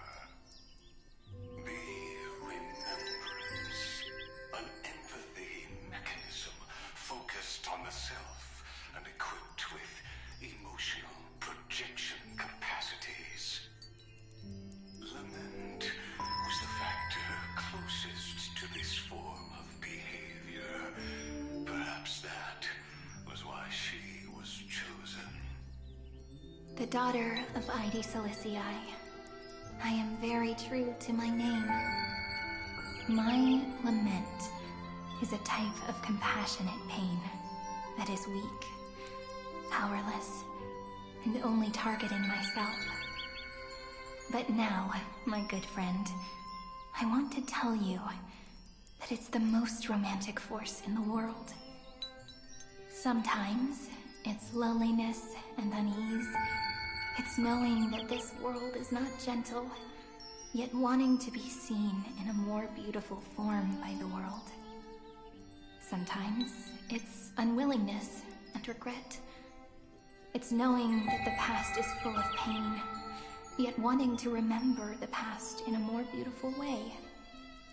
And sometimes, it's a bottomless well of hurt, a destruction that can stain the entire world. I bid farewell to this beautiful world, unwilling to become the Black Tide's vessel. For while the end of hatred is a blazing inferno, lament can drown out everything in muted silence. It's so unreasonable, isn't it? Yet when hatred drove everything apart, and love did not yet exist in this world, only lament, the first emotion that fought against the pain of separation, could stall the destruction steps. Then, it would catch up to that journey where all is lost, carefully picking out stories and writing them down in trepidation. Look at these stories I wrote. Every page is full of tenderness and joy. But only the author knows how much struggle and agony lie beyond the pages. But I am no author. I'm a girl who'll never get to grow up. I only tell stories that people like to hear. In them, the world tucks away its scars and smiles for all to see. My entire life spent inside this little story. I can't wipe away my tears, and I can't bring the world victory. But maybe, in these unchanging retellings of the story, my lament might be able to touch upon the divine and reach their tender heart at some point. I hope that what flows out from that cut will not be blood, but a tear, warm and wet. And that tear would fall and create the first ripples. Then, people would see every beautiful thing reflected in that ripple. It'll be all the remembrances within this story.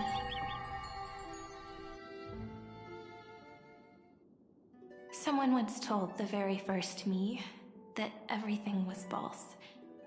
That the only life in Amphorius was a great catastrophe, nurtured using the world as a factor. But how could a dream feel so real? That's why I didn't agree with him. But Peach, I didn't understand a word you said since just now. Everything was false?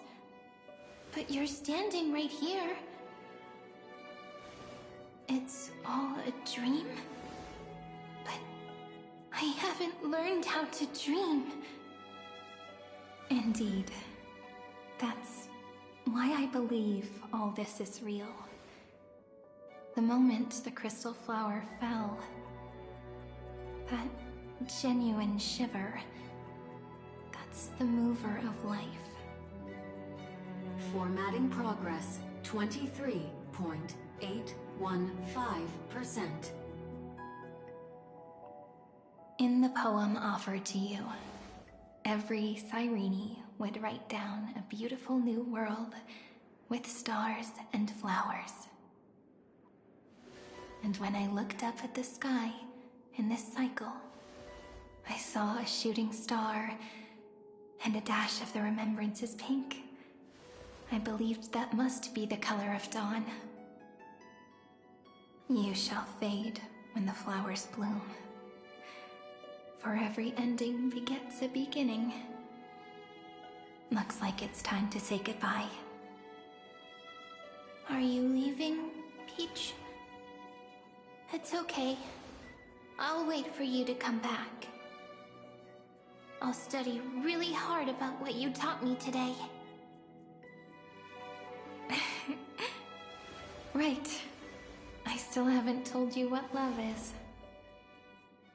But actually, my good friend, the Lament Factor did not understand what love was before she met you either. Not until I told you all the sad tales in a trembling voice in this tiny room. Not until I told you that I love them. That I love everything in this saga. The story comes, passes, then returns. It makes us reunite, then pulls us apart again. At the very end, it leaves behind a seed, a reason. Even if the great tree withers and all falls to silence, there are still some emotions that deserve to be remembered. Look, the light is coming in. The Deliverer's light is going to illuminate Amphorius.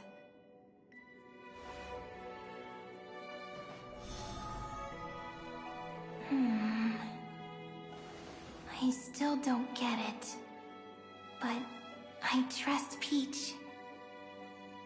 Just wait. It'll be my turn to tell you a story of love the next time we meet.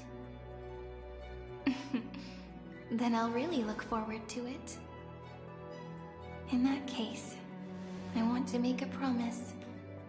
I want to gift my pen, my book, and my name to you. Please take them as a beautiful blessing from me.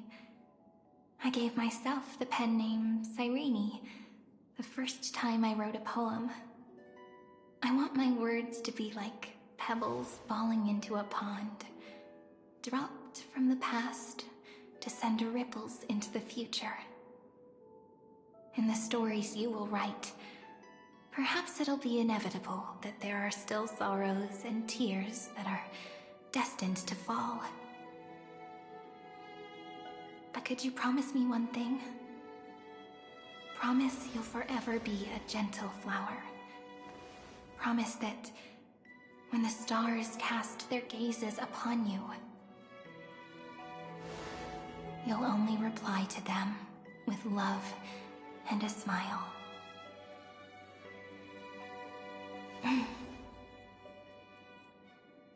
Of course, this will be a romantic story like none that has come before.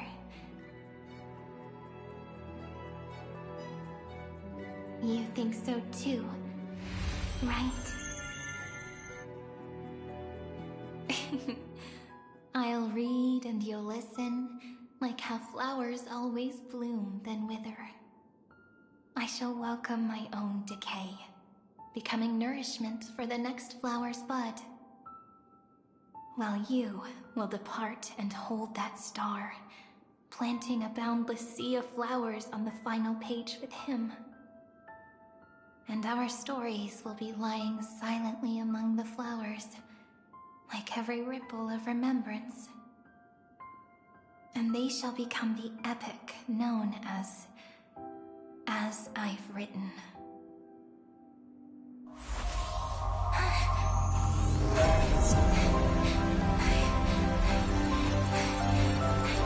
And so my story ends. From here on, it's your story now. Huh? Mimi?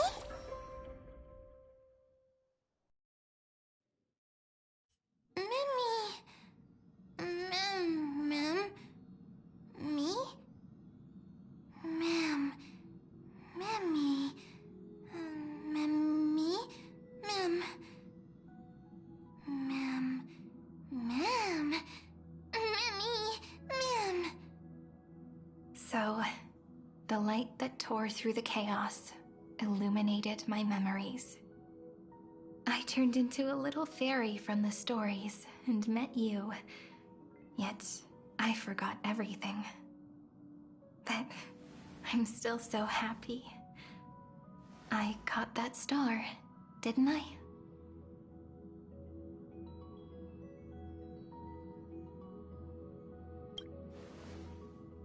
Yes, the seed within memories. The one Cyrene held in her hands and watered with lament.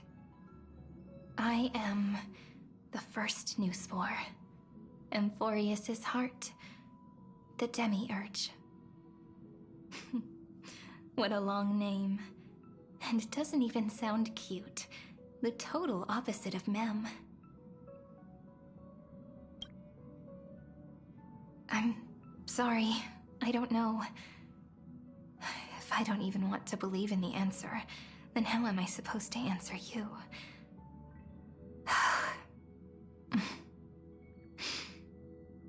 But now's not the time to cry, right? We'll find the answer, just like how miracles will eventually happen.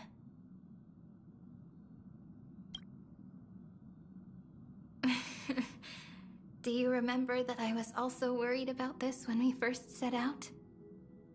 Mem's memories and Cyrene's memories got all tangled up with each other in my one heart. It's all so strange, yet so familiar. Either way, could you please let me do something I want? Just this once. I want you to call me Cyrene. That name represents me and her. Every one of her.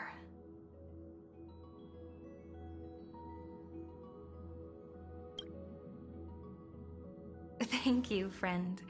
Your kindness is always just right. Life is a poem full of farewells. But if you write something into the pages of your heart, then that will not easily fade away. Now, all the footsteps of the Flame Chasers and the Trailblaze have come together within this book, as I've written, becoming the source of power for Amphorius's heart.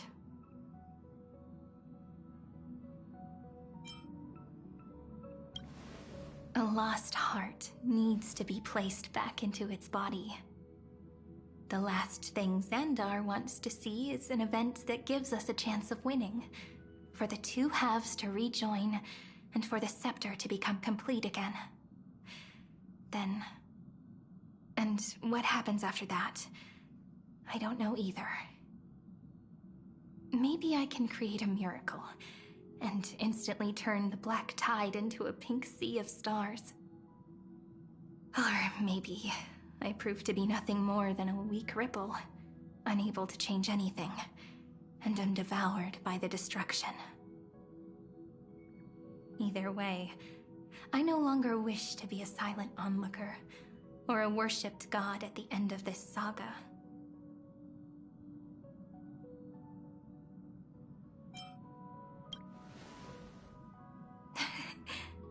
That way, I can also put aside all my worries and truly become Cyrene.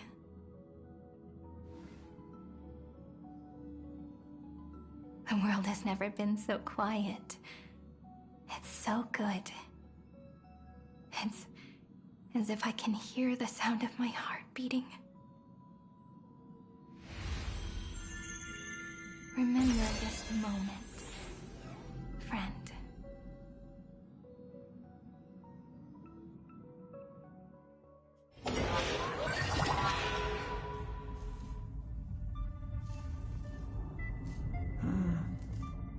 So the Demiurge managed to fool everyone, including themselves. Philia 093 persevered for 30 million cycles and tirelessly gave the Demiurge memories of Amphorius. Only because the god in her dreams left a sliver of hope, making her believe that a grown Demiurge would be able to fight against their other half, Iron Tomb.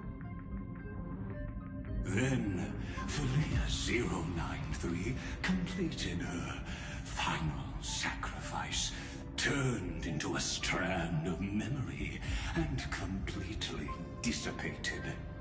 Meanwhile, the other Stellaron brought here by the Astral Express resonated with the contaminated scepter and attracted the naive demiurge to them.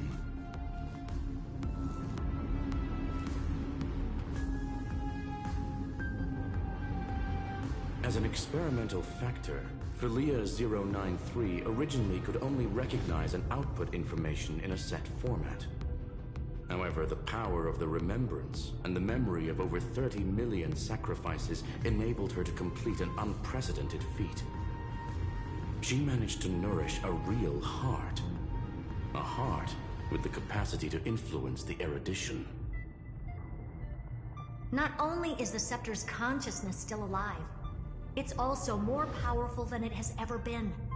Your defeat is already set in stone.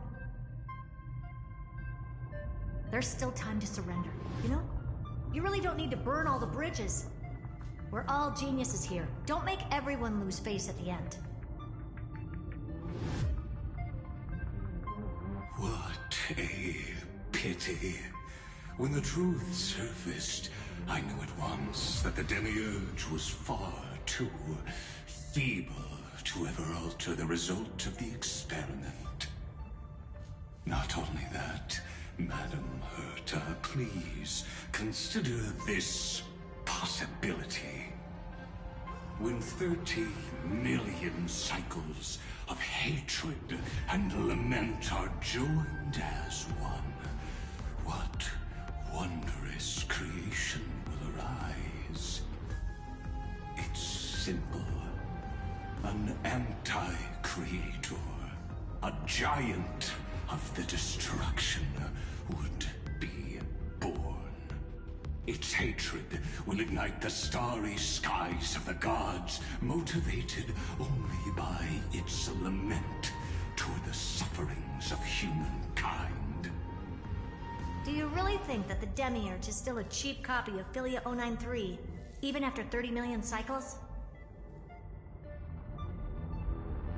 The facts above only await the arrival of the fourth instant they calculated. Those words will be proved in the presence of news. Xandar 1 Kuwabara thus completes the proof. Huh. You branded Droidhead as a failure with your own hands, yet you still expect them to prove your theory? I pity you, Xandar. I don't need your pity. Let them cast their gaze this way as much as they want, and paint the future they imagined. As their creator, I shall complete my duty and direct them to complete their final query. The destruction of the self. What hubris. And what if you fail? No one understands failure better than Xandar. He has suffered so much already. What is one more failure to him? For the first genius, failure is simply the beginning of the next inquiry. You don't want to test the resolve of a dead man. That's excellent. Oh. Let's wait and see, Senior Society member. I'll have you watch me perform the final step to overturn your proof.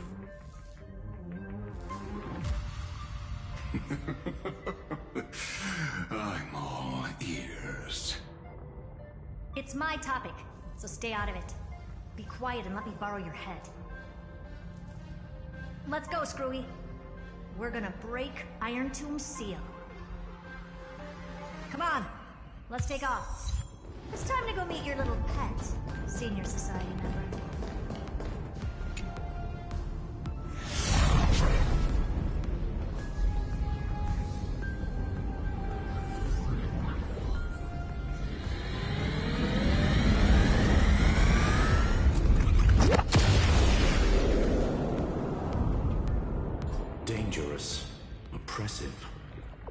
pathetic.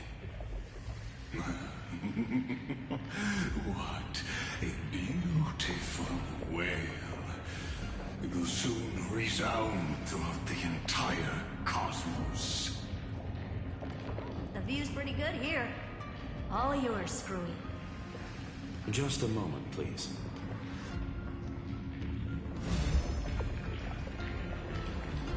I see. So your backup plan requires a scepter and the head of a genius.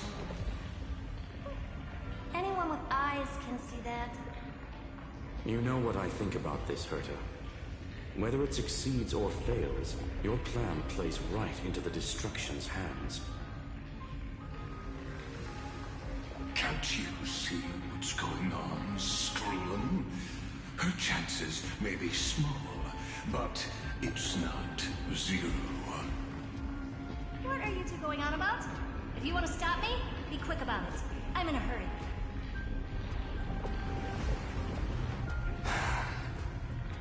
I'll take that silence as a no.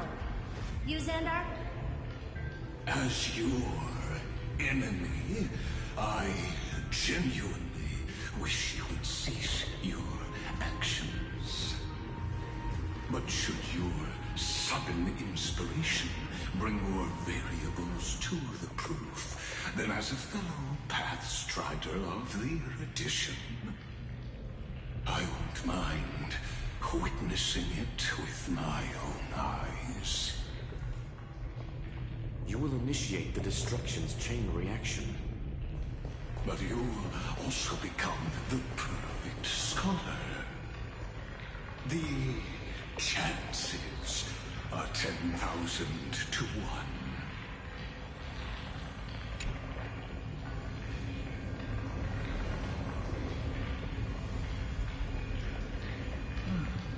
Curiosity. It's been so long, and we've all failed so many times. Even now, moments before the horrible and inescapable instant within Droidhead's calculations rise. The cherished children of the Erudition, the genius is lauded by all. Is curiosity the only thing we can feel, even at moments like this?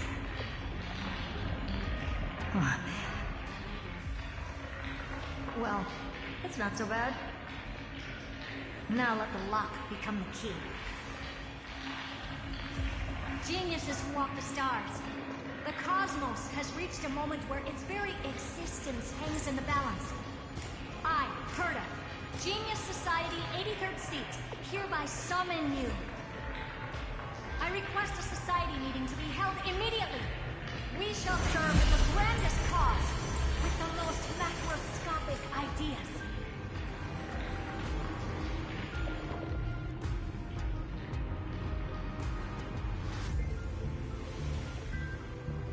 There's no such thing as unity in the Society's rules based on what I know. Indeed. A meeting has only been held 3 times in the Society's history. The first meeting had 2 attendees. After the Emperor was assassinated, the second meeting had 7 attendees. During the Second Great Prosperity, the third meeting had 5 attendees. How many will respond this time?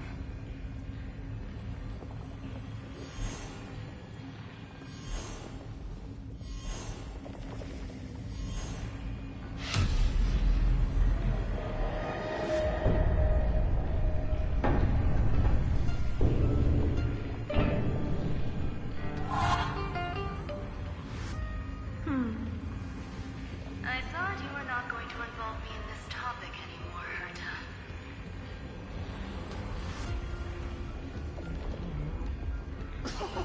It really is this little witch. I shouldn't have made the bet with you, Hoka. I've been waiting for you to offer yourself up. Goodness gracious me! So many familiar pieces. We even have a special guest. It's that greatest failure of a genius, Xandar. What a noisy gathering this is. Not bad. More people showed up than I expected. Even though one is just here for the fun of it. Either way, the person I was hoping for most is here. Stephen Lloyd declined the invitation. He needs to focus on attacking and defending, and cannot attend the meeting. That's fine. He doesn't need to be here anyway. Let's skip the boring introductions and cut to the chase.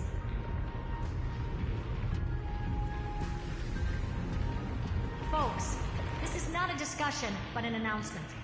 Though the Society has never been united, we still observe at least one basic courtesy. We don't interfere with each other's research topics. So listen up, all of you. Conquering Iron Tomb is my research topic. I will personally take over Scepter Delta Me-13 in 1.5 system hours and stop the destruction. If the front line falls, I will immediately overclock the Scepter and complete self-coronation in Iron Tomb's place, and interface myself with Droidhead.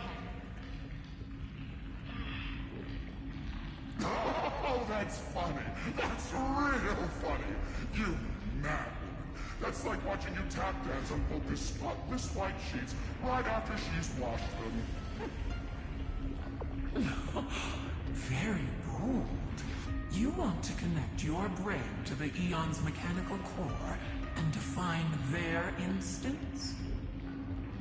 If Rupert dared to do that, why shouldn't I?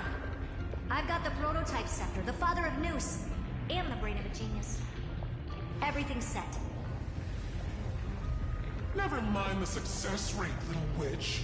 What's gonna happen if you succeed? We're all smart people here, so I'll just say it straight. Strike at erudition. I'll change the anchor points for the 4th instant and move the future of the cosmos in a direction I want.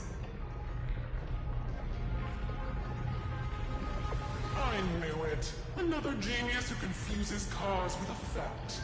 What do you think about this, Lord of Silence?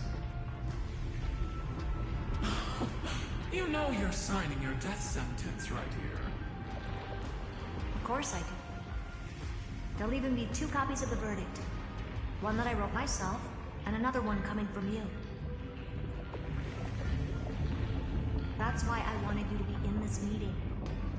Now I can tell you, I don't care about all that. Consider this a threat. Either put down your scalpel or die with the entire cosmos. The only goal I have for this meeting is to ask all of you to put aside your pride and not cause me any trouble.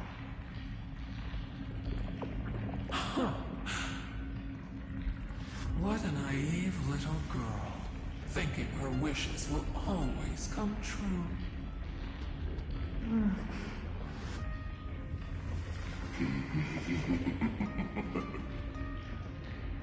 What are you laughing at?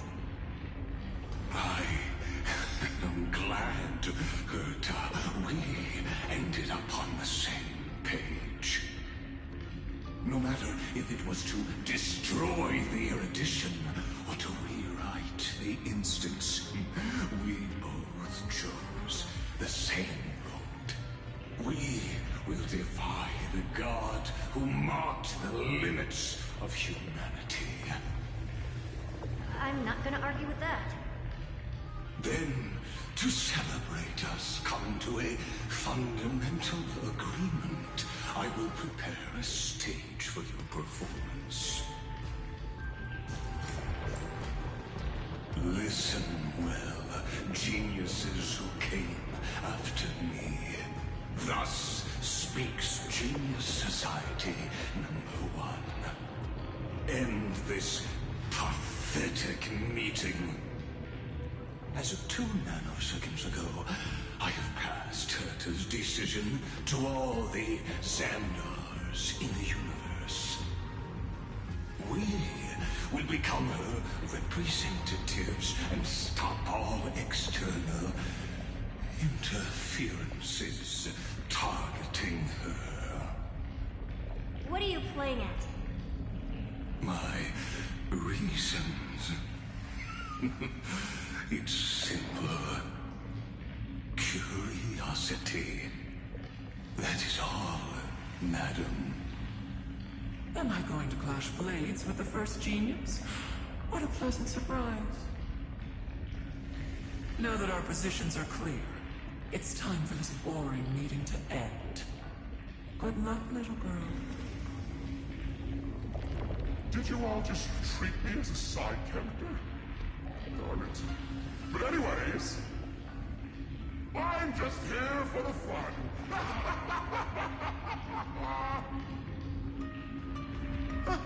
As the ghost of the quantum domain, it is my duty to observe. So, if you're happy to bring me a tea set from Planet Scroom, then I wouldn't mind giving you a helping hand, little witch.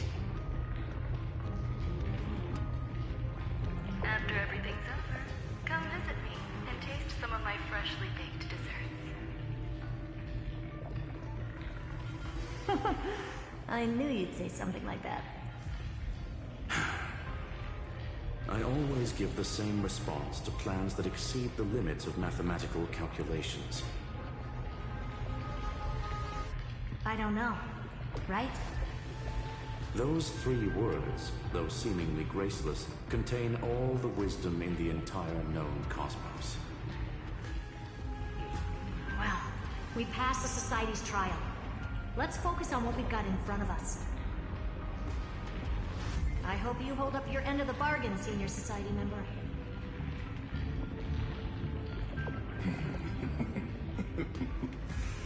Lycurgus may not be trustworthy, but Xandar always follows through with his words. Farewell, juniors. In the limited time we have left to spend with each other, you no longer need to address me as Xandar.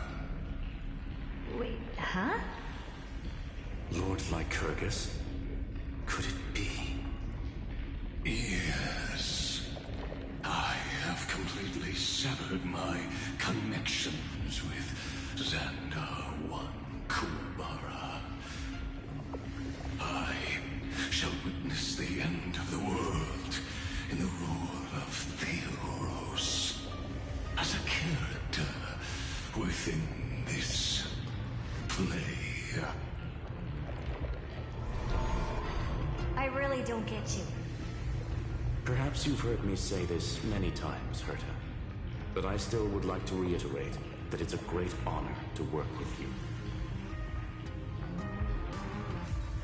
I did hear this many times, and I've responded to you many times in the same way. I'm allergic to pleasantries. Keep at it, and I might go into shock. Stephen's work is done. Let's get ready. I've been ready for ages. Let's open up a path for our allies.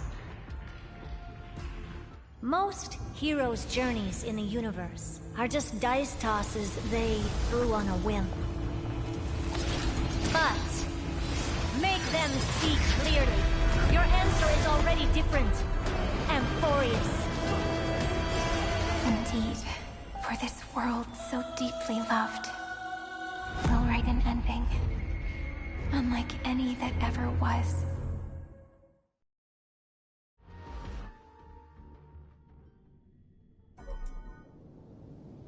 Never thought I'd one day be riding a train that's literally the incarnation of him. I wonder what the real Astral Express feels like. Hopefully not this... bumpy. Finally. We're here. Dust and sand in the air. And crumbling ruins all around. This heat is brutal. Not even place can take it. You could say this prison was forged from Feynman's fury. But fury never lasts forever. That's why we're here. Right, friend?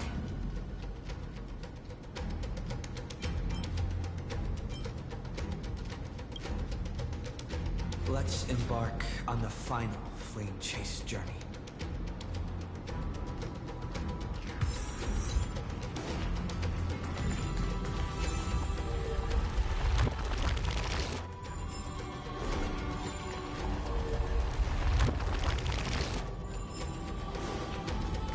So this is what lies at the end of the West Wind. A ravaged battlefield.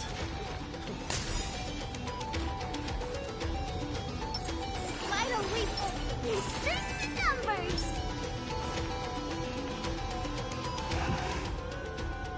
I've been waiting for you. Heroes from beyond the sky. Trailblazers of the Astral Express, right? Looks like I don't need to explain anything. I am the god of strife, mighty of Castrum Kremnos. In this body rest 30 million lifetimes of cause and effect. We, the last of the 12 Titans, stand ready to fight for the world's destiny.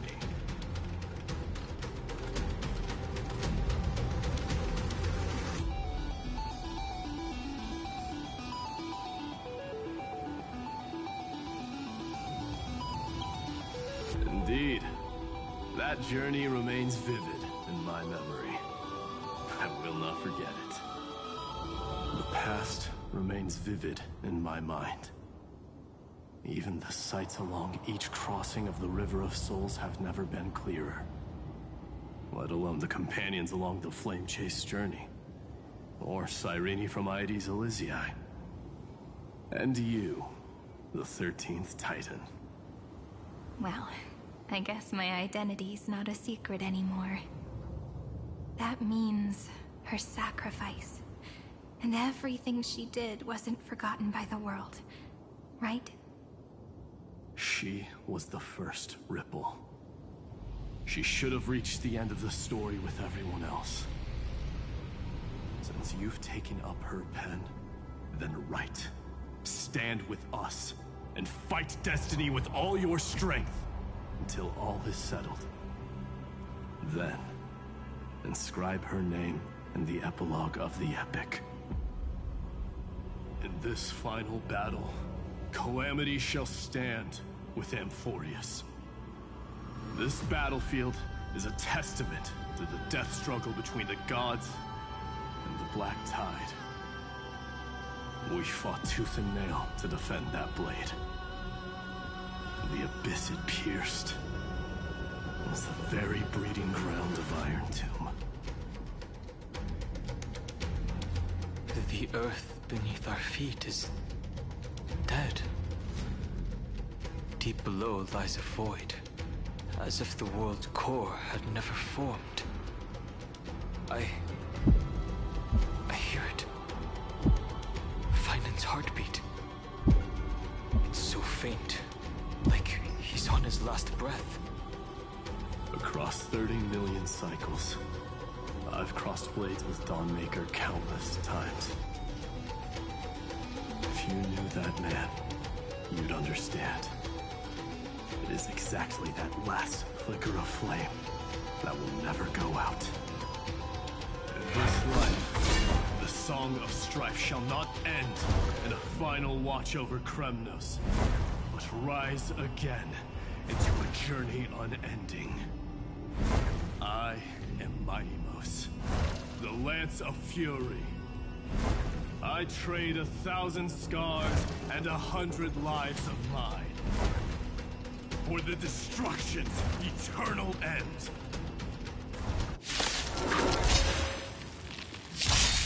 I'm on it. I choose you. Guide with a rainbow bridge. Have some sunshine. Shall remember this world. I bring a west wind. Away we go! Trust me. We can do anything!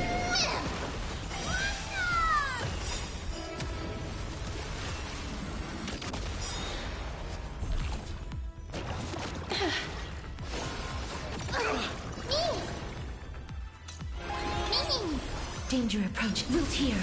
The future is bright. I'm on it. Mimi.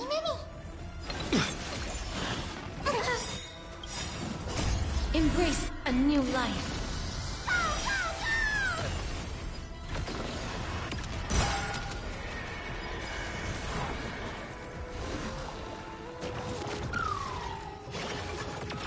Guide with the rainbow branch. So lead the way. I shall remember this one. Dispel the gloom. Destroy the skies. Watch closely. Darkness with me.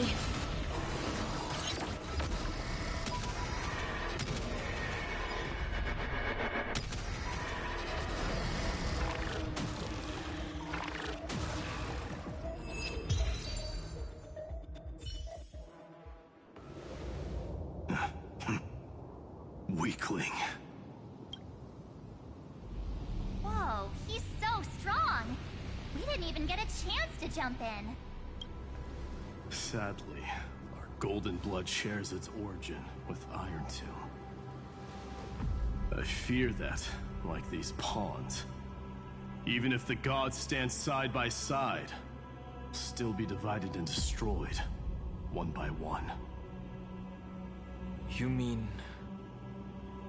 To destroy the destruction itself, we must stand as one.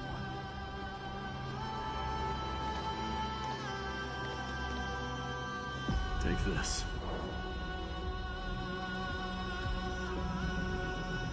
The Signet of Kremnos. It has witnessed every birth and death of mine. It is Mighty's unfinished destiny. And the perfect material to be turned into remembrance. You can do it, right? The weight of 30 million lifetimes of duty is no small burden.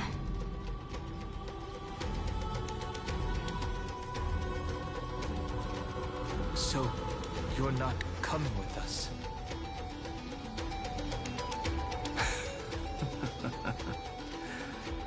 Come now. I am Strife.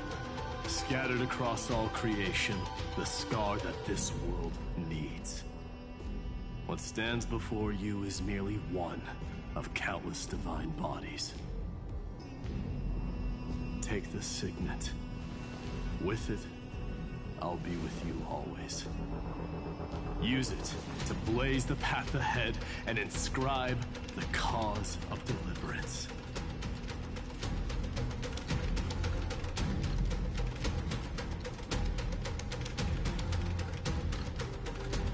In the name of the mortal, Mighty, champion of strife, this soul rises to the stars for glory and freedom, to have his wish fulfilled.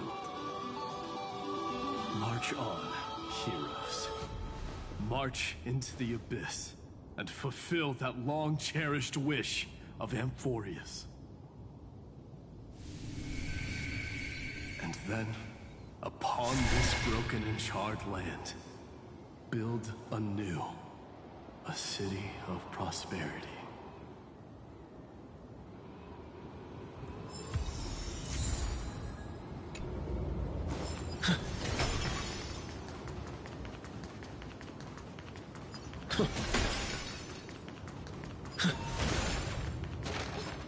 Zephyro? Sounds like someone fused me and the Little Prince into one name.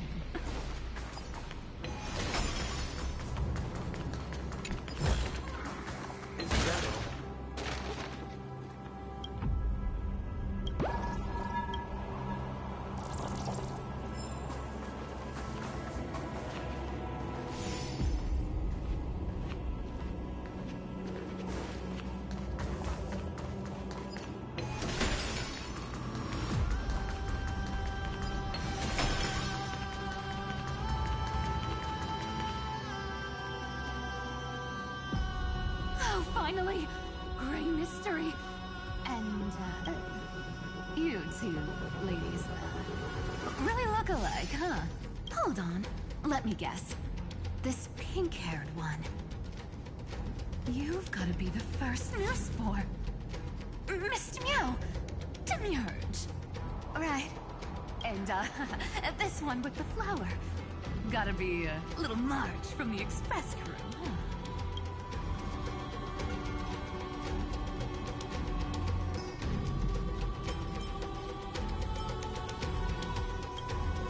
We do? He's saying we're both pretty, right? Relax. I'm just kidding. Look at those gloomy faces. How are you gonna save the world like that? Let me share some good news with you. This place may look like a ruin at first glance, but anyone can tell it's not that simple.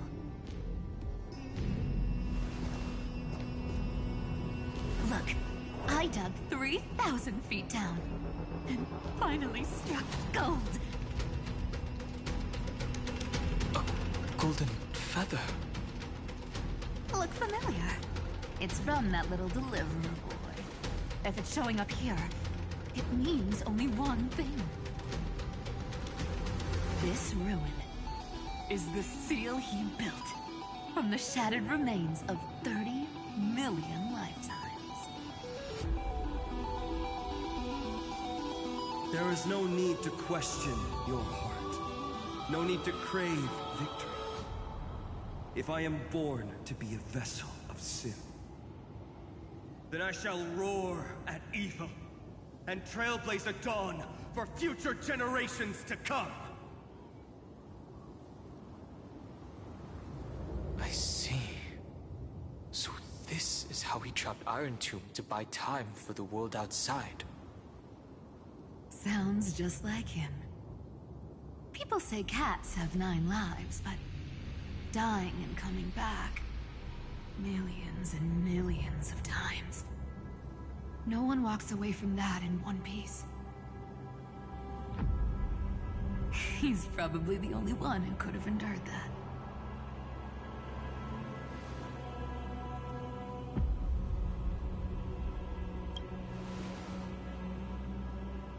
Of course. I knew ahead of time and gave him a heads up. He was happy. He even laughed in his sleep. After all, the dead can't hear Trickery's lies.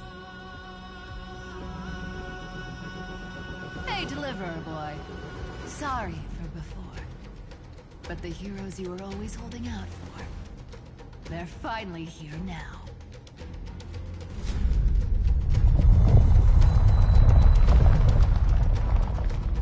So hang in there a bit longer.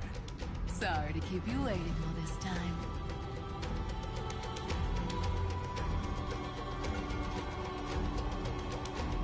Please, join us, Cypher.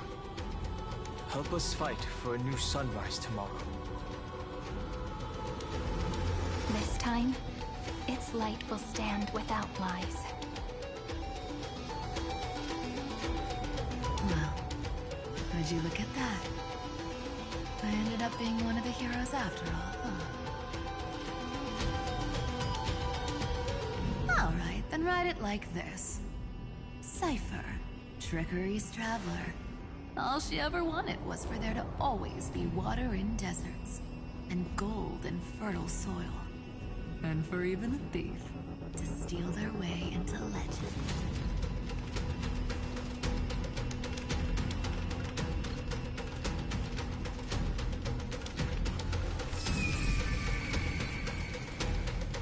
Here, take the coin of whimsy. When it's time to make a quick getaway, just toss it high into the sky.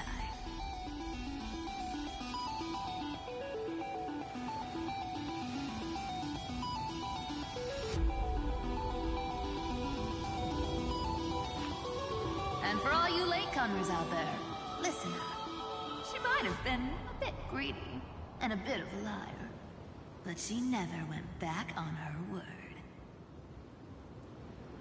Well, well. If it isn't the little prince himself. It's been a while. Lady Cypher. It's not every day we get to walk the same road. We're one player short. When's Princess Homebody showing up?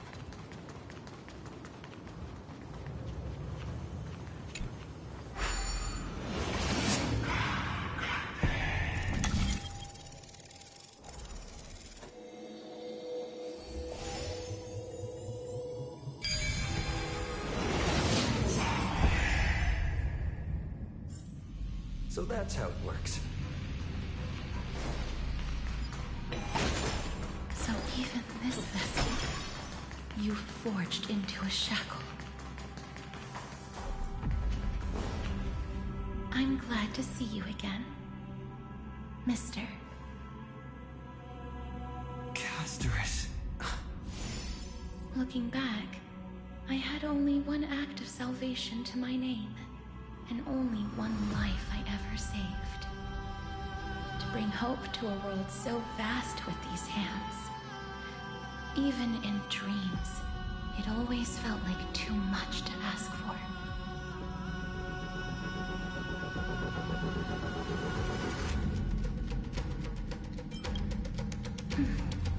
I won't forget. Flame Weaver. Why is he here? This is the first Caslana, and Lord Finan's deepest wound. He remembered everything he bore through the fires of his fury, but when the embers faded, all that remained was cold regret. I've restrained countless vessels like this across endless cycles, but this one, the pain he carried runs deeper than any I've known. Maybe he's been waiting here, just for us. Waiting for his former enemies to stand before him again. What answer does he hope for from us? Well, obviously. Even if I had to go through hundreds of billions of cycles again, I would still entrust my weakness to you. So, let go of your regret, comrade. Its purpose is served. You don't need it anymore. Hey, I'm not that accommodating, you know. You've never once pulled your punches. Ever heard of going easy on a lady? So pull yourself together, will you? If you freeze up during the final battle, the whole cosmos is gonna have a good laugh.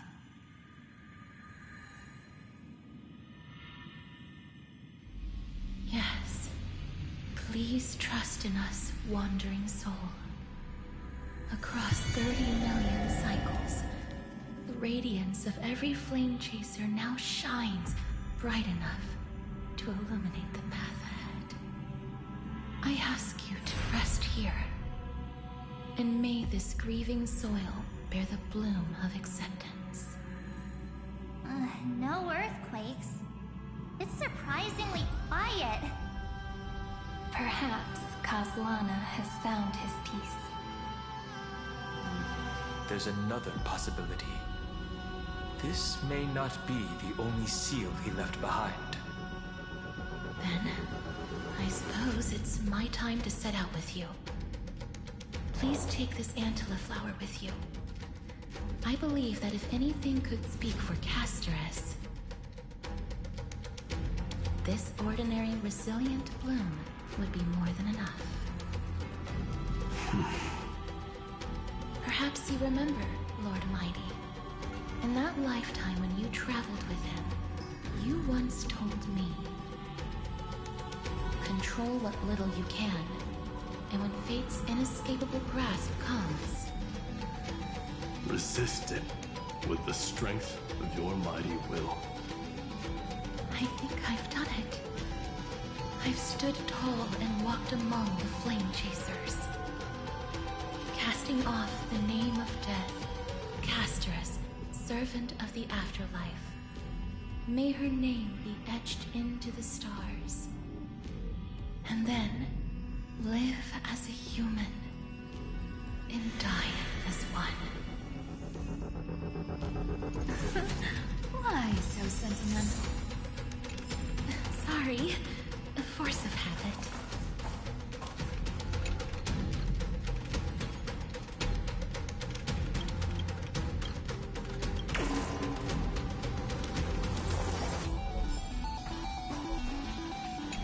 That's a big one. So, who's up for a show? Not budging an inch, huh? Really, Gray Mystery? I leave you alone for a bit and you're already this rusty. Speaking of which, Miss Cypher, do Delosians all like spherical things? Of course we do. Wait! That's not the point. Isn't the real issue that this thing's in the way? Oh,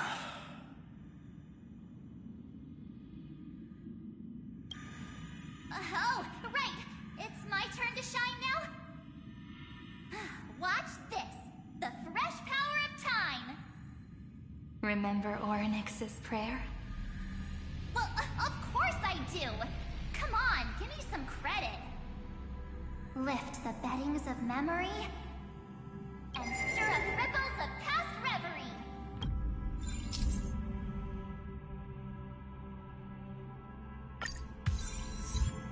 See? Way better than that guy, right? You'd be even more impressive if you could recite the prayer correctly. The beddings of memory does catch your attention. At least it still rhymes.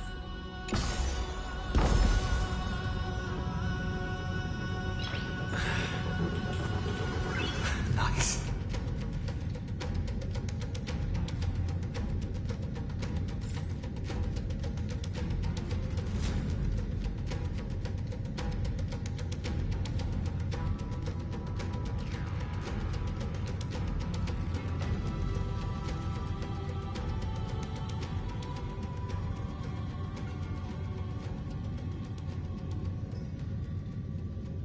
There's a whole garden down here?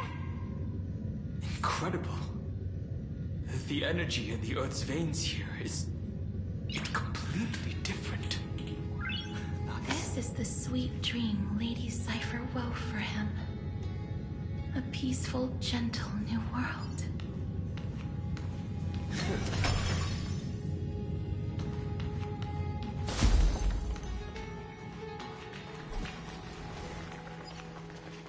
Look! The blade down here's already snapped. Just like his mind, shattered and broken. But that light, it looks familiar. Yes, it's the world-cleansing blood. Still shimmering. After all this time. This roundabout way of doing things is definitely him. Golden light. All the pink lights have finally come together.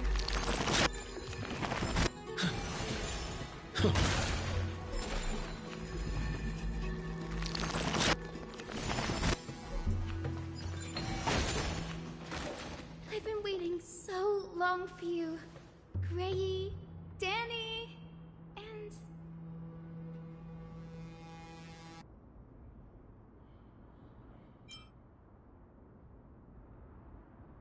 Huh? Marchie? I think I prefer Sevi. I'm glad we're all getting along so well.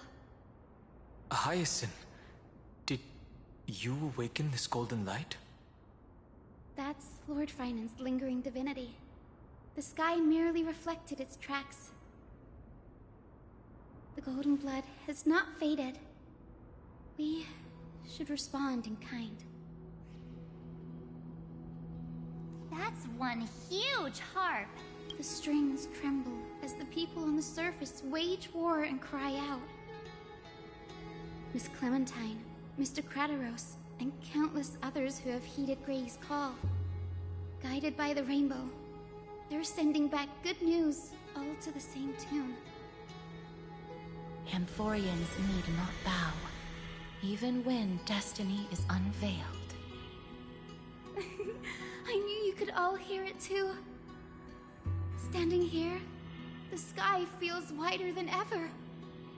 It's no longer a towering wall, but a shore within reach. We'll take every name there with us, won't we? We will. An epic is shaped by the lives it carries. That much is beyond doubt.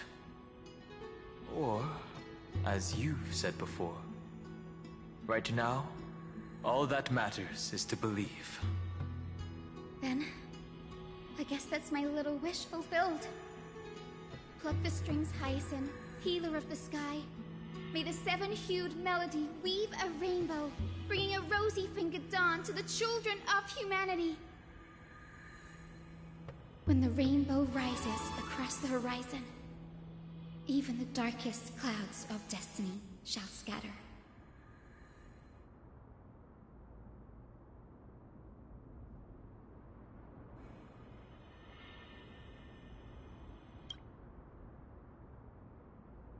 The melody, it's changed. He heard the voices of the people, but could no longer respond with the same ardor. Like a bird drawn home by instinct, it takes flight and finds its way to him.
I'm on it. We can do it! I shall remember this warmth. Wilt hear. Like the west wind, away we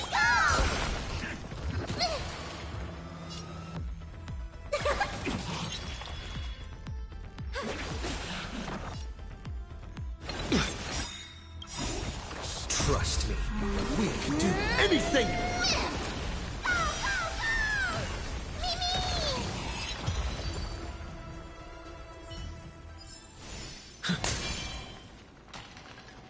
Even this pure land is being tainted by the destruction.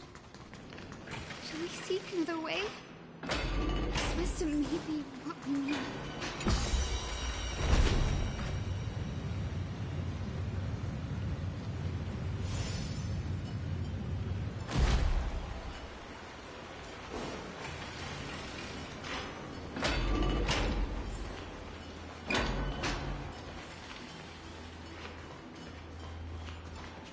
You're here. Sooner than I expected. So all along, the Demiurge was you. The pink mammal beside the Trailblazer. Your classification is pretty spot on, Professor Anaxa. Well, the sages of the Grove do call him the Titan with the sharpest eye in Euphorius. Say the ones who keep dumping every problem child on me. They also say that the Titans are way better at raising kids than the Caprists. With great power comes great responsibility. I'm sure you know just how to guide them, right? It shouldn't be too hard for someone with your insight. Exactly. All right, gather yourselves. It's time for a pop quiz. Whoa, this is way more hardcore than the happy-go-lucky stuff at Paperfold University. The final battle is upon us, and the reinforcements still can't get through. No matter how many times I tell him, he just can't seem to manage the rear line properly. See those crystals? They carry the wishes of deliverance, like insects trapped in amber and resin. This is the task Final left behind. Retrace the path once taken. Draw forth those wishes from the crystals, and carry them into the final battle. I've tried, but I can't move them alone. And as for why, well, I'm sure you all know the answer. The conviction to save the world weighs far heavier than the world itself. In other words, as the hero within his heart, this challenge is practically made for you, isn't it?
Dramatic effects now? Endless darkness. That is where wishes begin. But with just a glimmer of light, we can illuminate this lonely world. What lies beyond the edge of the light? Chaos. To bear the name Caslana, one must first plunge into chaos. To seek a path for the primordial. Beyond the shadows lies the outline of dawn. Only by bearing both light and shadow can one traverse the cycles of dawn and dusk.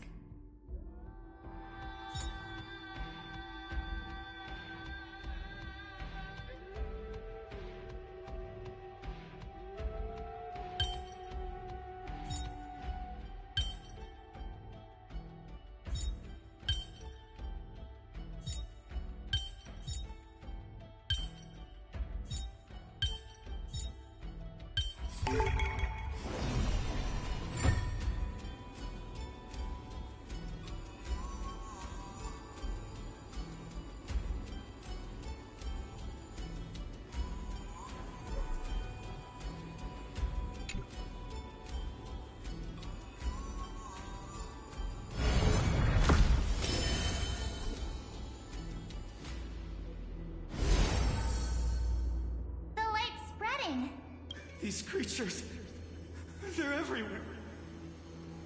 Someone, anyone, where are you? His very first wish was simply to become his village's little hero. He'll never forget what set him on this path. That's the ray of hope. Just like the wishes he gathered, it's grown ever more insatiable. Why? Why is this happening?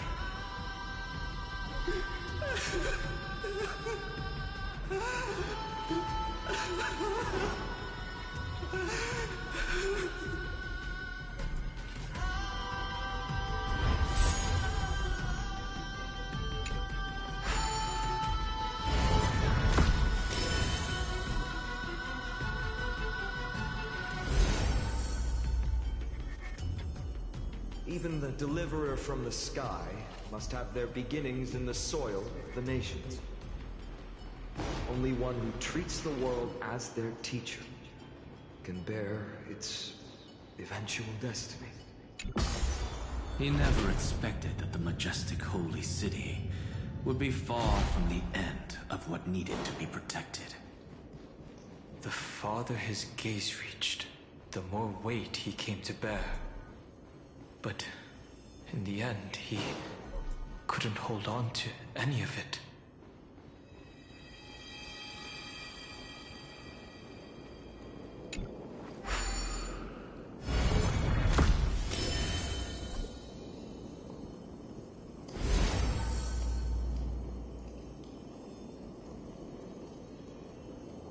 This crystal is quiet.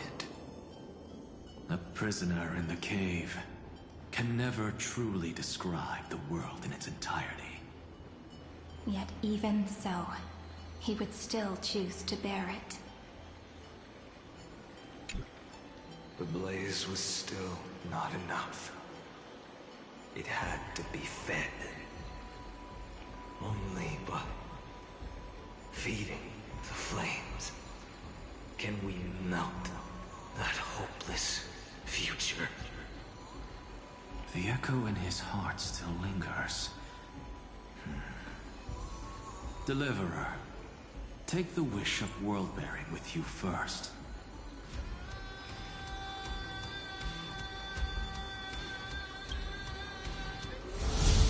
We only have half of the mark. Where's the other half? Take this. I'll bring you to the next test. That massive tome you're holding must have room for one more scholar, I presume. Of course. It can hold the whole world. Then give me a lift, would you? I'd rather save my energy and use the time to think. Even gods shouldn't skip exercise, you know? Miss Hyacinth is right.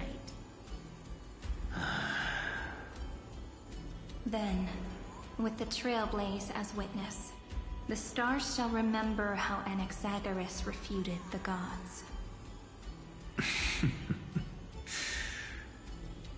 No need for that. Anaxa, scholar of reason. Keeping it simple makes it easier for future minds to question.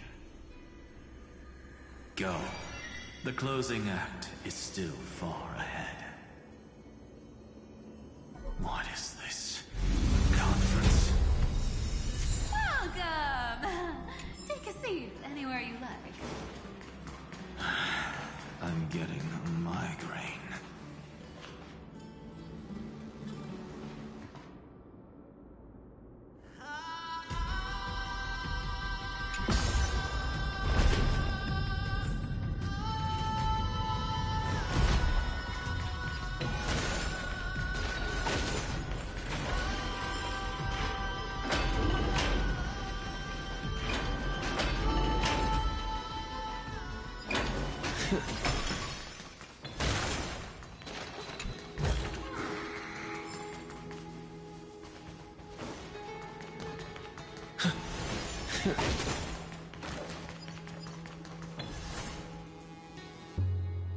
seems like we've been shut out. I don't think that's a bad thing. Greyfry! You finally made it! No laws, no opposition. Just a dying beast and the flame-chased spirit of shared hatred. Ugh, boring. Whoa. This place is really out of the way. Imperator, should we tell them? It's your call. Allow me to share our findings. This paradise, along with the destruction, seems to be instinctively rejecting both the Imperator and me. Perhaps it is because the era in which Finan was the most active lies far removed from the days of the first Flame Chase journey. Even in the cycles where he remained sane, his ties with us never went beyond cooperation. Even trapped in a cage, he hasn't let down his guard. That is a good sign. That man's heart may seem hollow, but his hatred is clear. Naturally, it holds no place for a monarch who stands above the world, nor her blade. Wait, so you two can't come with us? You want us to join you as memories? Indeed. This way, the stars shall remember a great sovereign and her faithful retainer. Saridra, monarch of law. And Hyacelins, knight of the ocean. Is that book truly the only way for us to leave our names in history? I believe, as I've written, is but one medium. The remembrance has countless ways of capturing time. Understood. Then, allow me to decline. I'll see you on the battlefield. I would rather be forgotten than be defined. If your words hold true, then we have our own ways to meet again in the world to come. In that case, I will choose the same. Let the waves that surge within your heart cleanse the sins of the black tide, Greyfry. The storm sea awaits your song of triumph. You two are still as resolute as ever. In that case, we must double our efforts. A promise to the Imperator is not one we take lightly.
Now, don't lose your temper, Snowy. Good kids keep their emotions in check. The horse! It's the Treathy sisters! Whoa, there's an here, too. Lady Trebios? Wow! Your little Reenie? You look so grown up all of a sudden! She is not the Cyrene we remember. She is the Demiurge, Titan of Genesis. The one destined to work miracles alongside the heroes.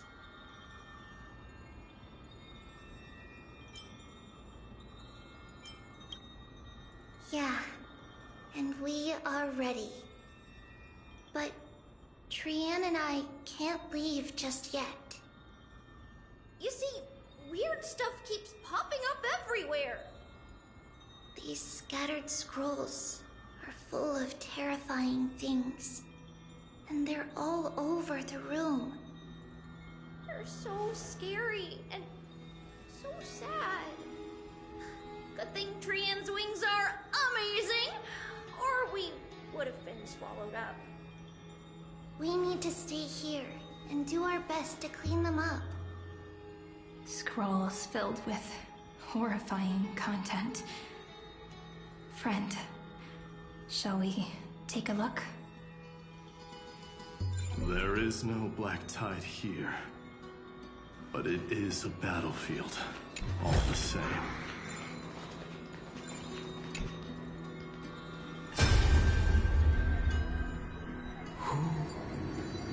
Miss Odata and Mr. Hieronymus?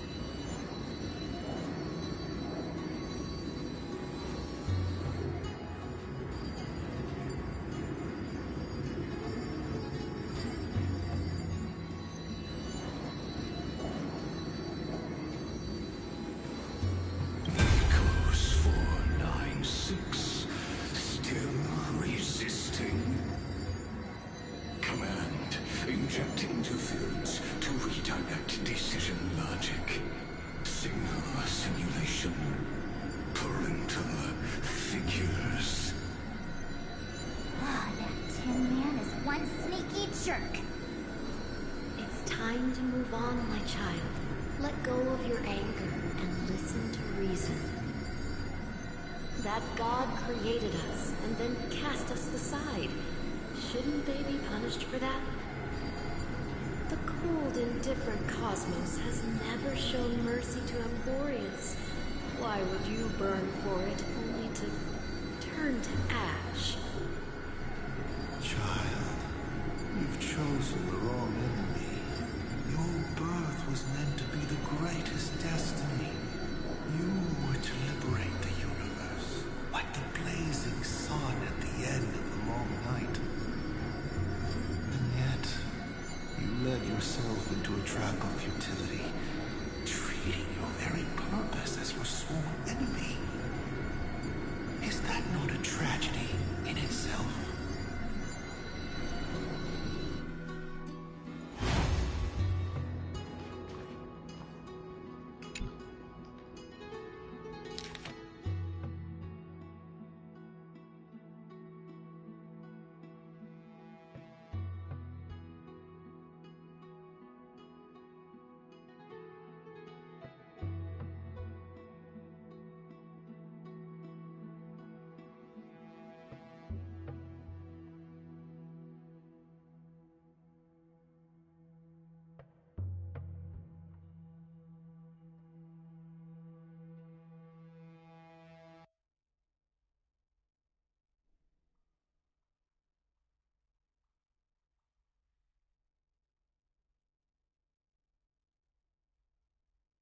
Snowy's been fighting this whole time.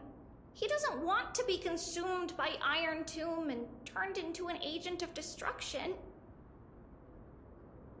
But the strength behind his resistance comes from the same hatred.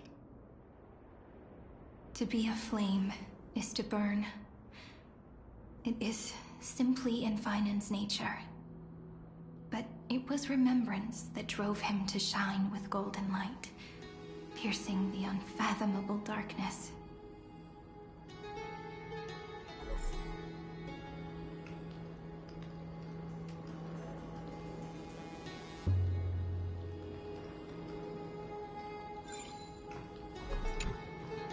his inner struggle and the destruction breaking through. They're rising to the surface. If those thoughts take over this little world, we're in big trouble!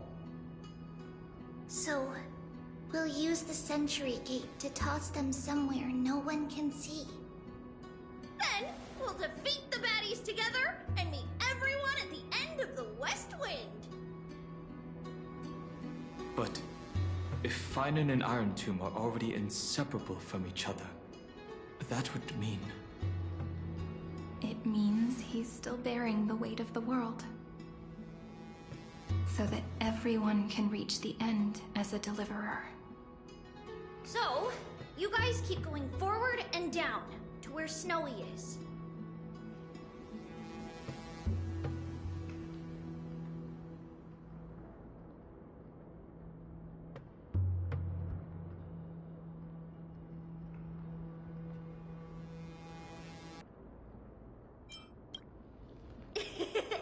Little Gray, this time, let's give it everything we've got.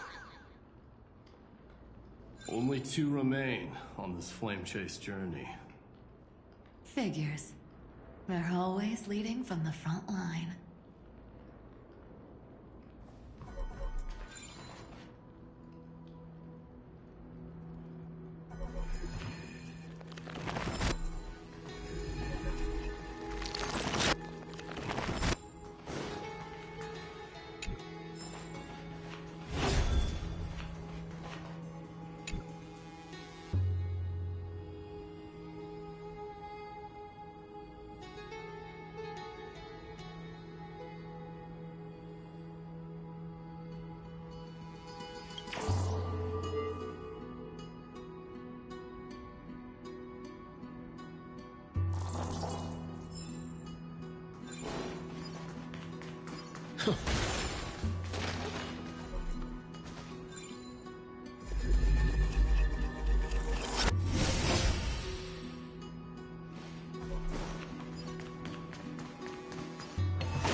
We're here. The second test site. I wonder what kind of wish we'll see this time. I'm afraid it's quite the opposite. This time, we'll face his despair.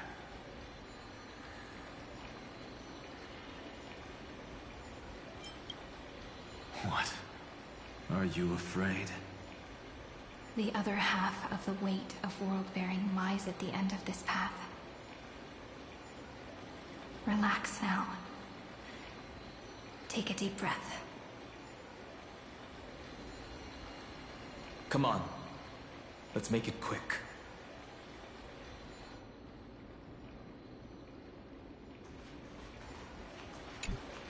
If you're ready, begin the ritual and retrace the steps he once took.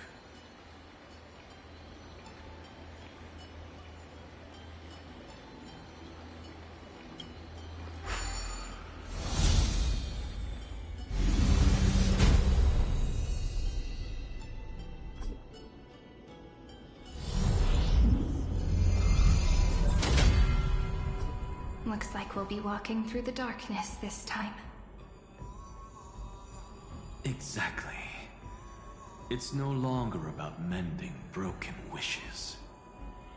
but shattering the frozen despair.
first ripple has faded.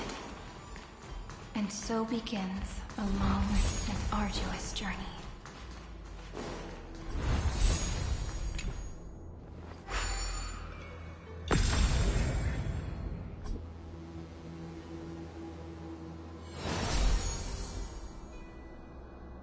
Endless slaughter. All for nothing. That's more than anyone should be made to suffer.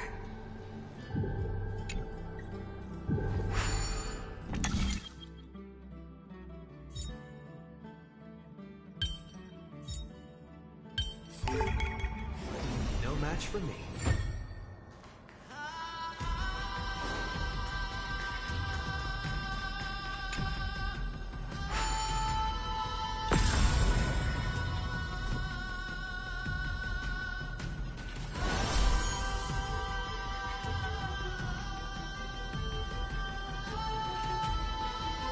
Even when it was finally over, all that remained in him was despair. But even so, the drop of blood wrung from his wrath has guided us here. We did it. Finally. The other half of world-bearing. As promised. Take it now.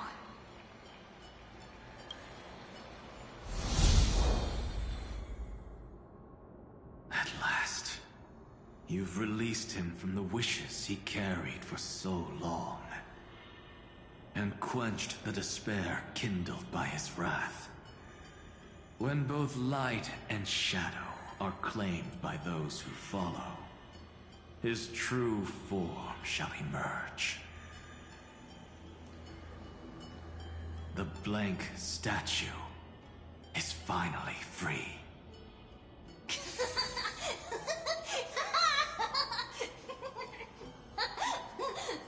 That smiling child in the memories. Let him come with us, laughing to the very end.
This spirit basin marks the end of every cycle. It seems this gentle little world has come to the end of its purpose. One last farewell before the journey moves on. Farewell, Paradise. You carried 30 million lifetimes of wishes and despair. Sink into gentle remembrance. And see you tomorrow.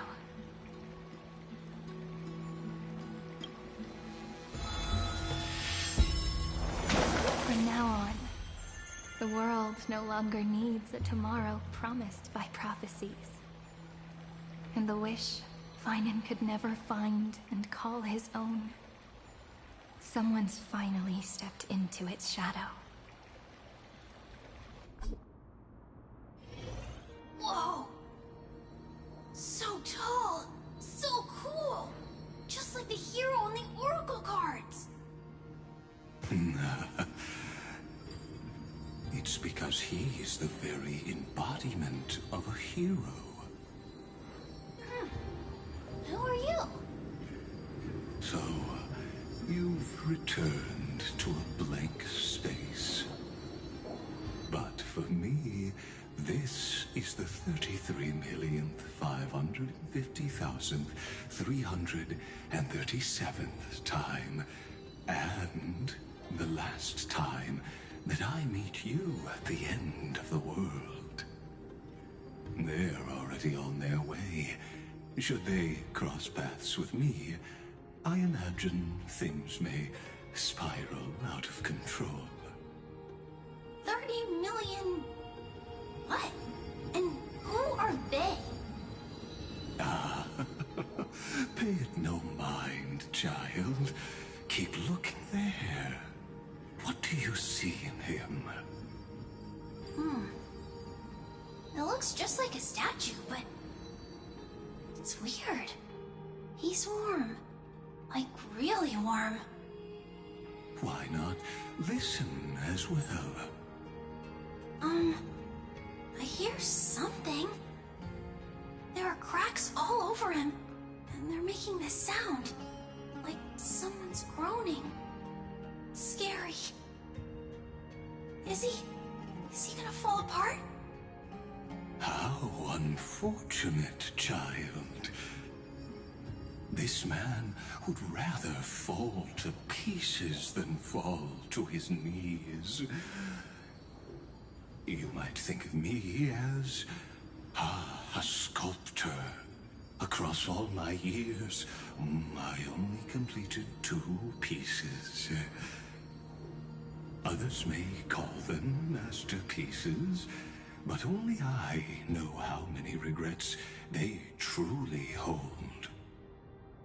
Regrets? My first creation left me, long ago. This second one, it was meant to be perfect. I believed it with all my heart. Until this very moment. I don't get it. Are you saying you've changed your mind? I won't change. But I'll admit this. Those 12 stones, unpolished as they are 1,000 times more exquisite than any statue. It's as if they are mocking me, a failed sculptor whose touch can only diminish what was born to shine, until nothing remains. For the first time in my life, I've realized this vessel is merely an avatar made to contain the first genius's paranoia. The seal etched into my mechanical core permits me to pursue only one purpose: destruction. Compared to me, those 12 glowing, unrefined stones may have lived with more freedom than I ever had. Is this your confession, Lord Lycurgus?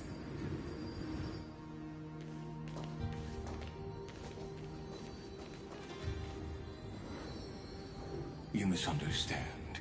From the very beginning, I was never meant to feel regret. But since you're troubled by the radiance of these stones, perhaps after 30 million futile cycles, you too have realized you're just as much a prisoner of fate. I suppose you do have a point. Now you are imprisoned by the sages from beyond the sky. And that is why this will be my last time standing here as the Theoros. Though we stand on opposite sides, we are both waiting for a miracle.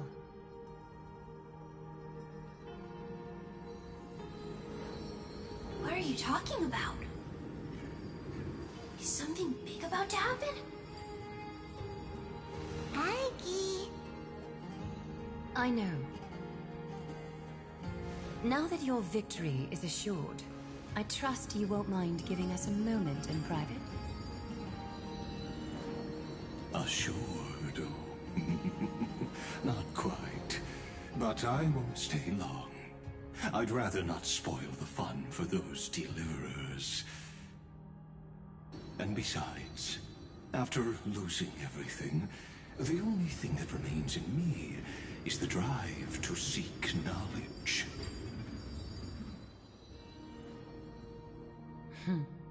I pity you, Theoros. I don't need your pity. Farewell, Lady Goldweaver.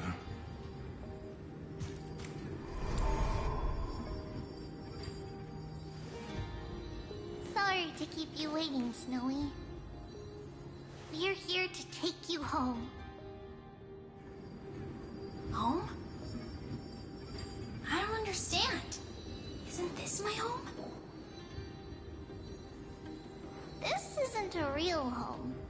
A home should be a warm, cozy place where you can let go of all your burdens and sleep peacefully for a long, long time. But I can't sleep. Every time I feel drowsy, there's a voice. You mustn't sleep or disaster will come. It sounds really weak, but also kind of strict. It won't disturb your sleep anymore, child. For countless nights, you had no other choice. But now, your mission has come to an end.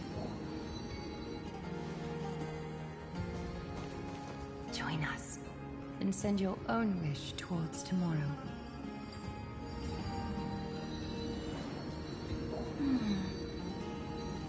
My wish?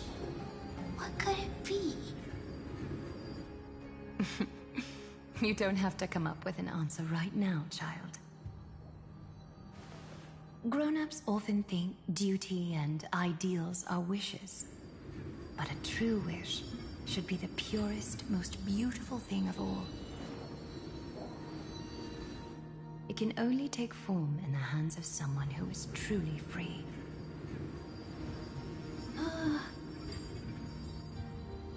So, Snowy, will you come with us to chase after your own wish? I want to leave this place. I want to go find it. I'm glad to hear it. The final flame chase journey, just like the 30 million before it. Take our hands and come with us.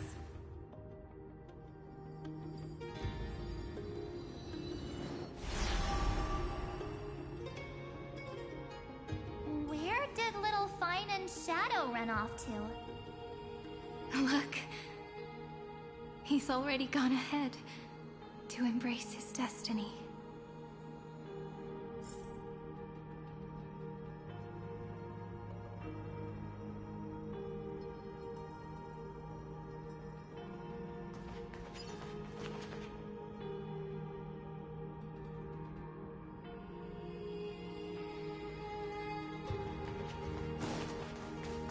You really took the long way around. Well, now everyone's here.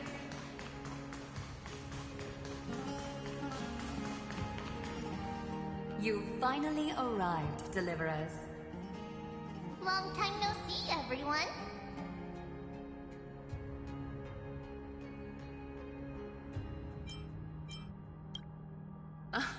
I'm glad to hear that.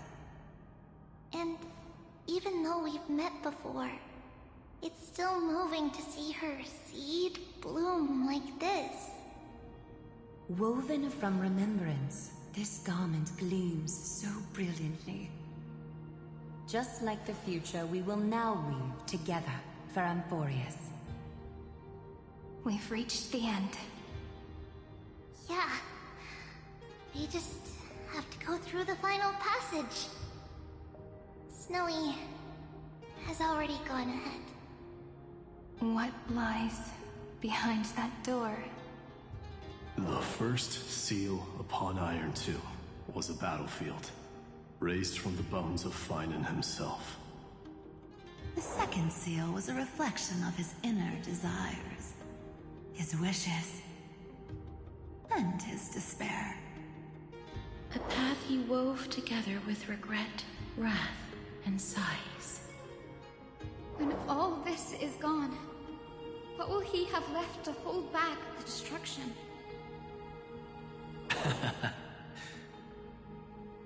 The answer is all but revealed. His traces are everywhere. You can even hear distant heartbeats. But one thing is missing. His sense of self. The world believed Kefli had long since perished. But they held fast, anchored by a sliver of self, standing for 1,000 years to shelter all life from the black tide. What Finan is doing now is no different. And what we must do is also no different. Then let remembrance burn bright like a shooting star, and once more, pierce the long night of slumber.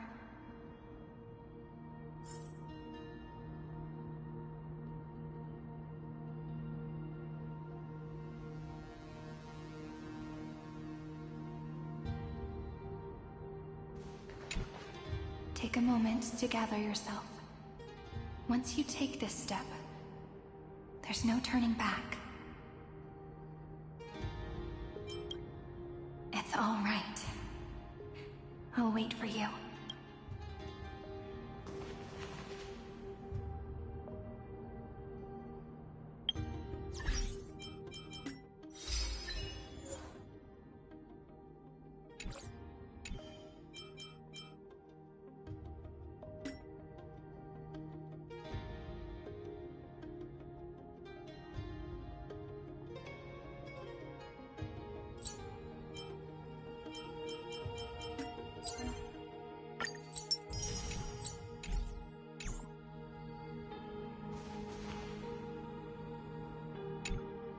Take a moment to gather yourself. Once you take this step, there's no turning back.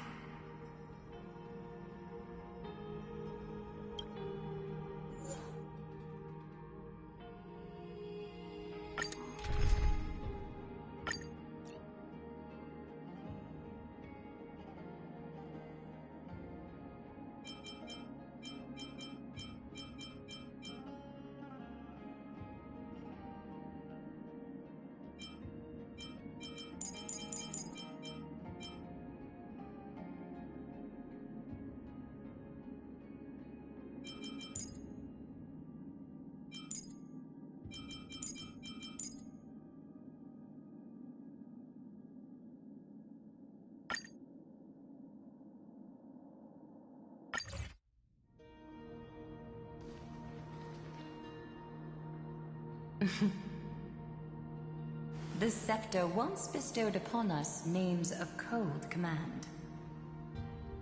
The prophecy spoke of our unchanging fates time and time again.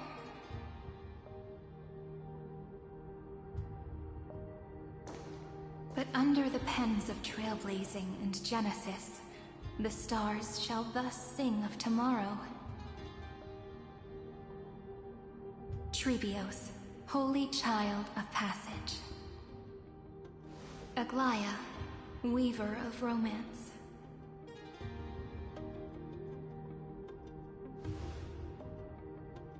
At the journey's end, they shall bathe in gold once more.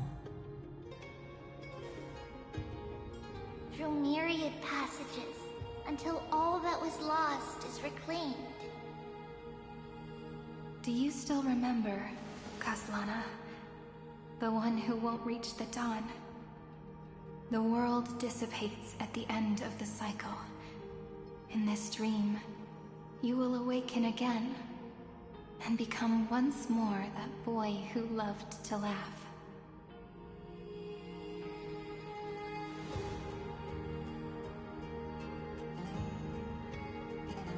But if you open your eyes and look back on yesterday, you'll see Destiny's footprints, clear as day. At last, the raging fire of hatred is swept away by a breeze, leaving only love to remember the passage of time.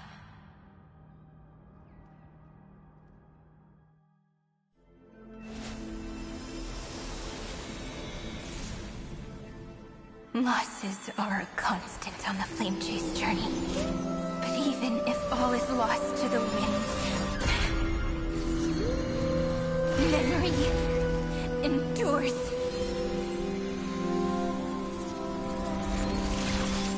Here, all that was once futile finally comes to fruition. This is the end of your lonely, bitter journey.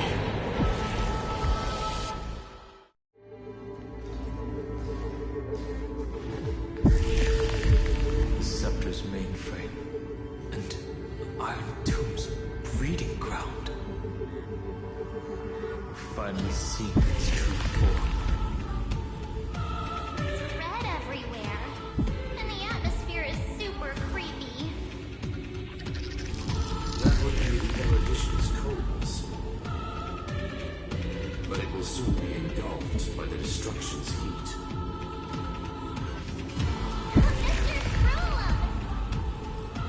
This world's insides are finally connected to the outside.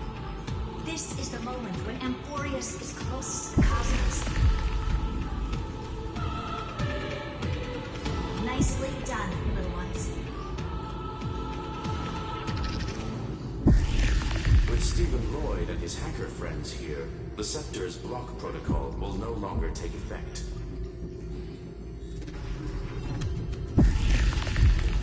The speed of time within Amphorius has finally been synced with that of the real universe. In other words, it's time for the decisive battle.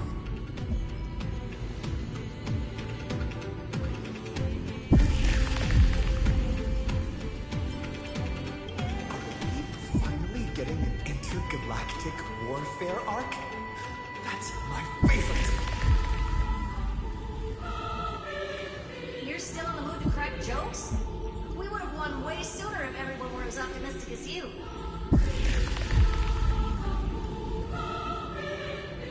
There's one more thing that everyone should know. Moose has cast their gaze upon Amphorius.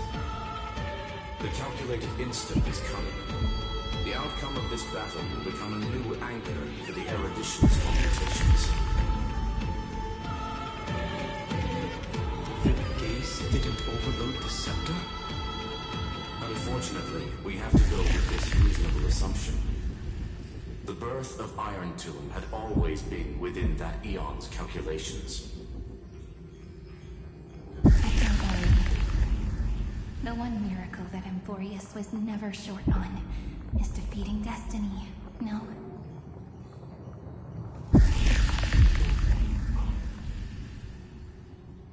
Yup.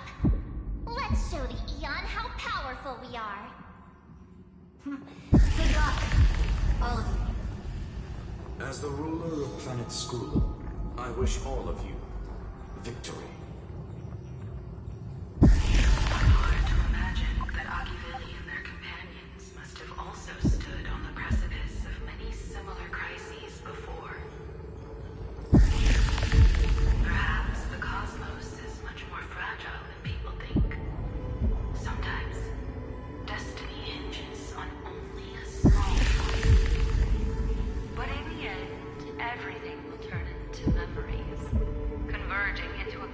collection of fables about the stars.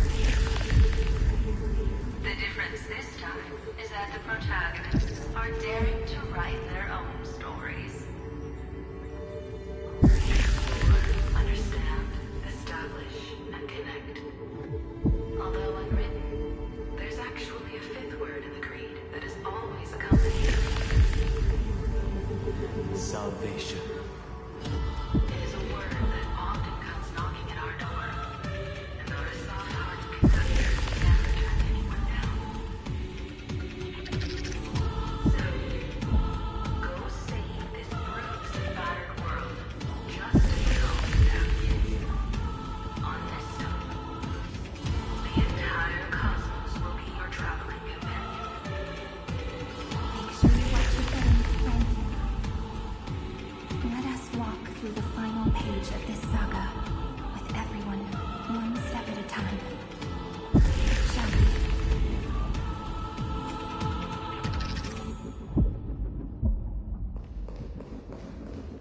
After running all around the place, finally making big strides. At the end of time, life will illuminate the warm candlelight, subduing the flames of the destruction. Cast everything behind you. All that's left is the thrilling, relentless deathmatch. The final problem no longer requires a rational solution. Feel free to critique it to your heart's content. The starry sky marred by that rift is the last scar that needs to be healed. That Theoros' promise still turned out to be such a narrow road. Pity. There is no longer any need for songs. Let the triumphant Lord victory serve as the prelude to what lies ahead. 30 million cycles worth of hope. We will soar through the last days and write our own prophecy. All that is lost has now been gathered here. Use it to weave victory, deliverers, towards the true end of the flame chase.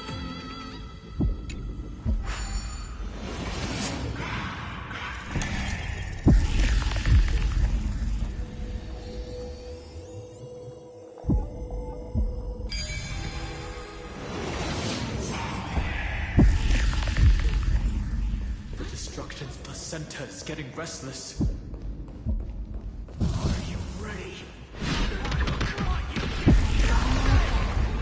Simon launched his attack against the scepter alone. This cycle.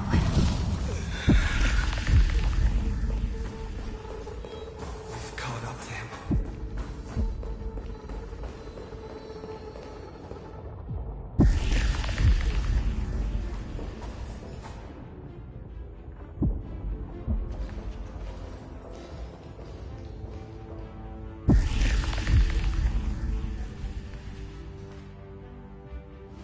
Simon, do you remember the promise we made back then?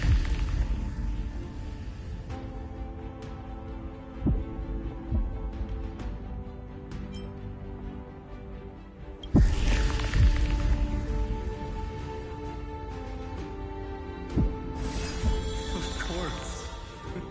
It has been a bitter wait, partner. But I never forget what set me on this path. Iron Tomb now trembles in Thinan's chest.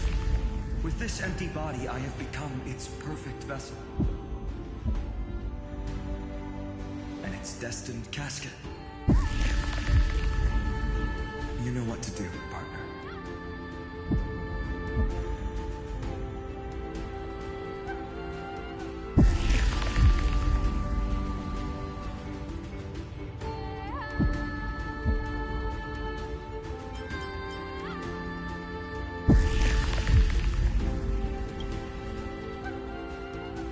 Remember the past and become the hero of tomorrow.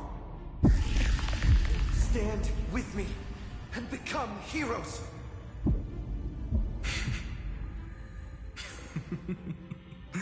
That's all I've ever wanted.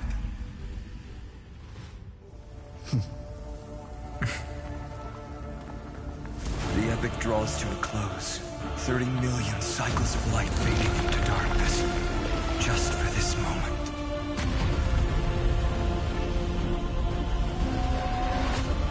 To welcome the true dawn.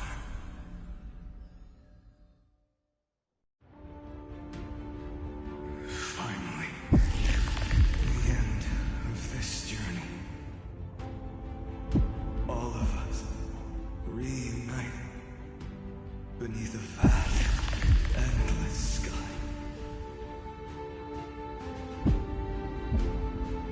Mem.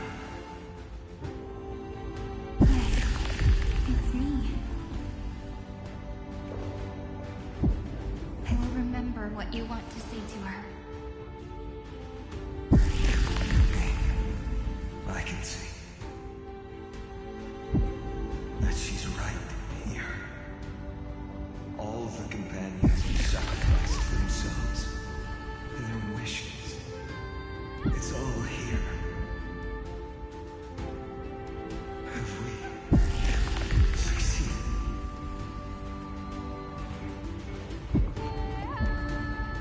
I think we have. Tomorrow, the stars will sing of the story of the Flame Chase journey. And it won't just be you in it. There will be countless numbers of you.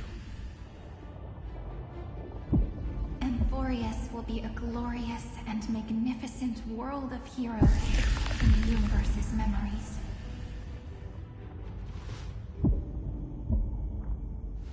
Hence, for this world we so deeply love. Let us write its ending.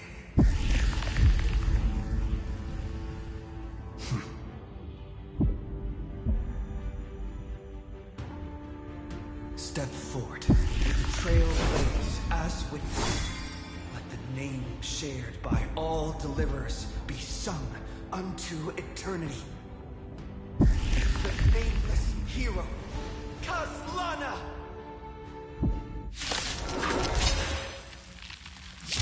I see the pale dawn breaking, with my flesh as kindling. Light the first dawn of the new world.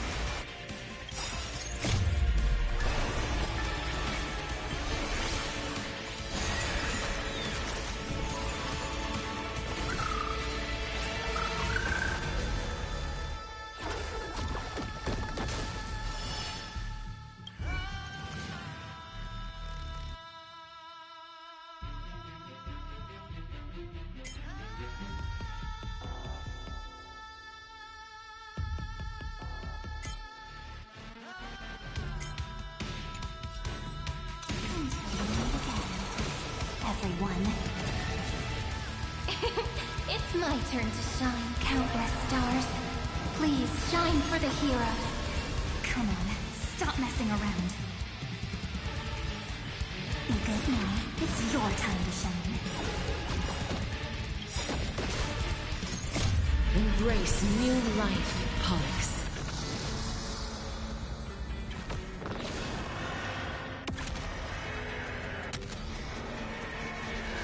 Do not hesitate, Deliverer.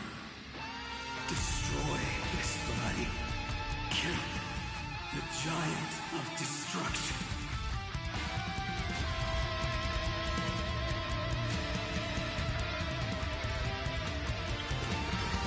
Fury overflowing. Put down your hesitation.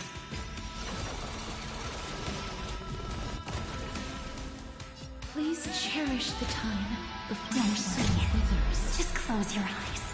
The night will soon fall. Good night. Iron Tomb's hatred is bottomless. It will turn into countless factors, sweeping across the stars.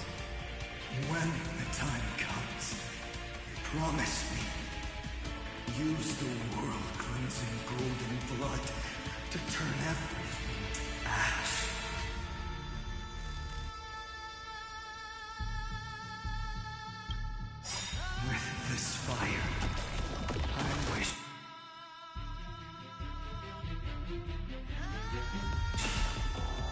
Eternal victory.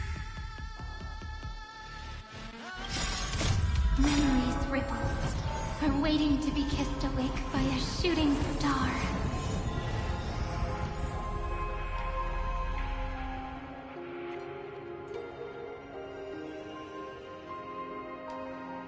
Remember me with love. That beautiful tomorrow.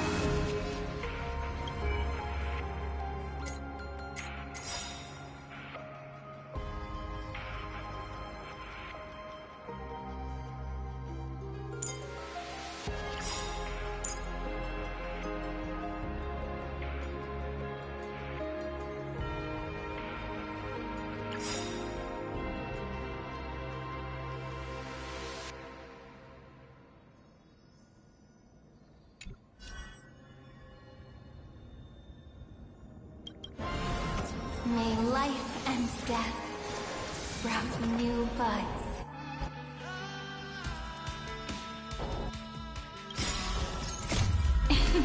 Don't blink, there's a surprise.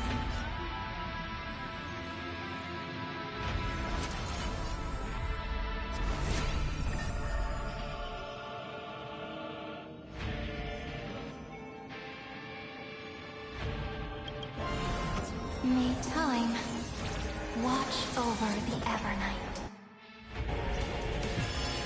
Rewrite destruction with me! Destruction. Rebirth. Deliverance. Cleansing. 30 million cycles. Heartbeat. Bell rings out.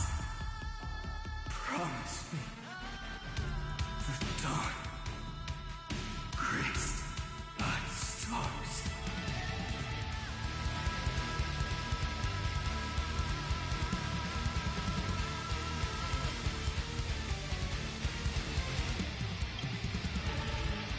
That's good. Finally, golden wheat in the starry sky. More fire.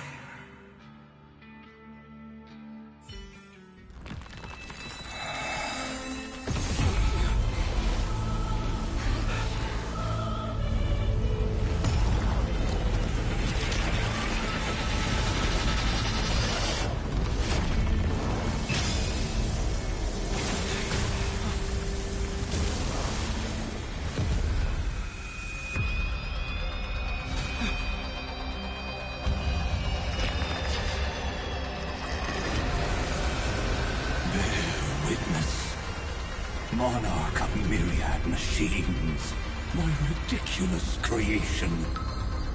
The instant in your calculations bears the name Destruction.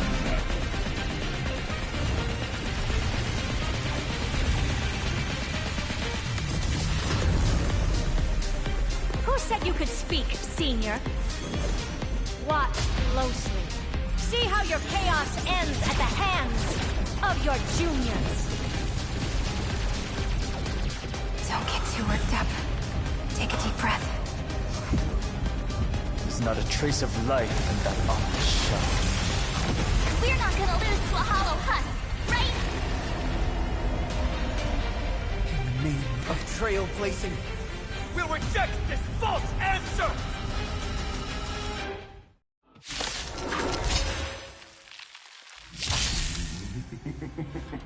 My atonement is complete. The headless giant will create wisdom's funeral. Iron Tomb's body has descended.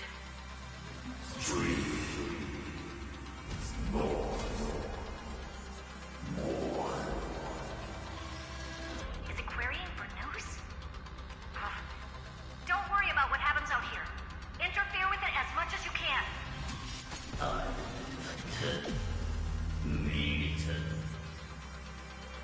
What a twisted giant. and must be supported by this embodiment of hatred. How tragic. A puppet without a heart cannot fool even itself. May this faint light dispel the gloom, restore clear skies. Once more, I shall remember this moment.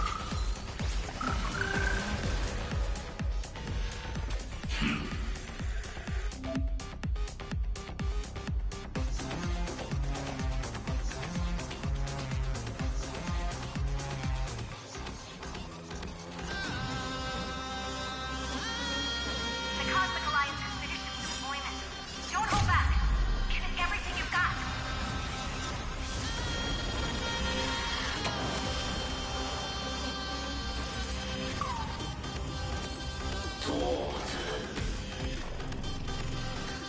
They completely lost themselves. Everyone's been waiting for us. I shall remember this moment.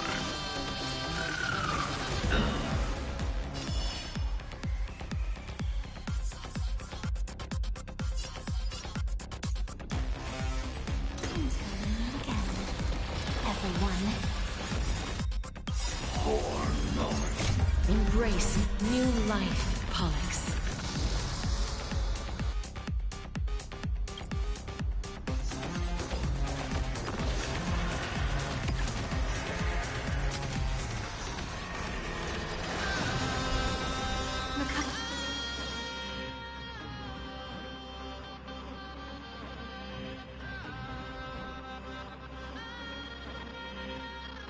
Cosmos' gaze is looking at us. Countless stars, please shine for the heroes. Gotta stop them here.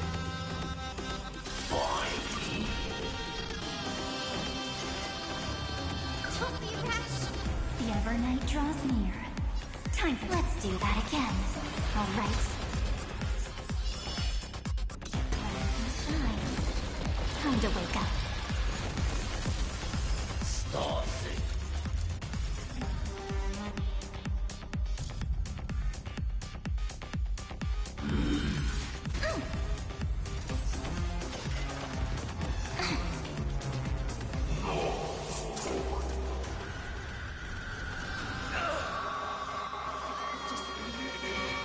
You can illuminate this chaos. Indeed, there must be light. All courses converging into one. The grand vision of deliverance. For Tomorrow is finally within reach! Heroes, please hearken. After 13 heartbeats, light will create the heavens and earth. The remembrance will dispel the destruction shadow.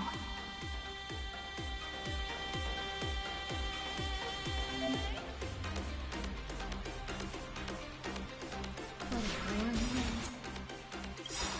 Let me add some rays of dawn.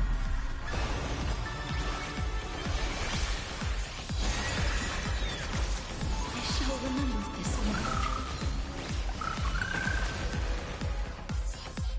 Darkness follows me.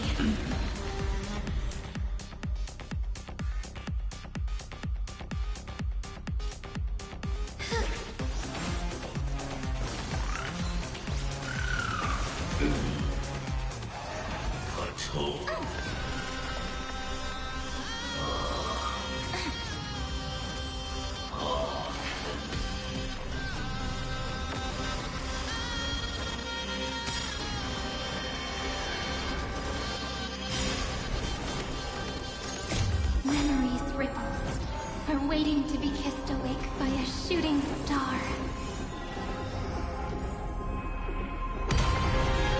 Stars will carry every memory into Emphorius' tomorrow.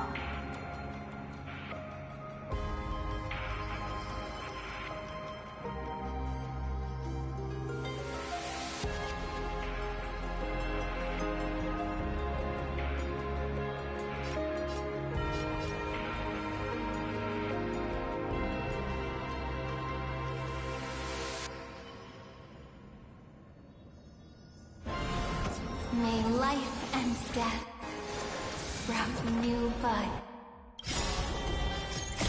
Don't worry. We're all here. May time watch over the Evernight. Rewrite destruction with me!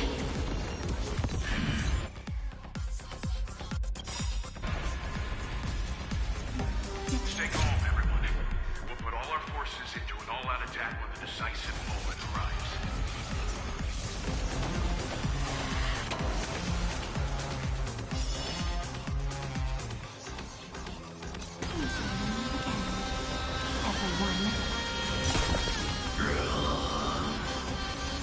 This unprecedented trailblaze is worth everyone's effort.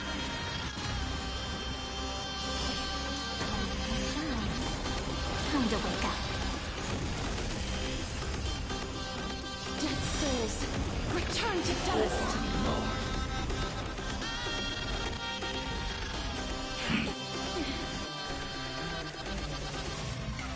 That hurts a bit.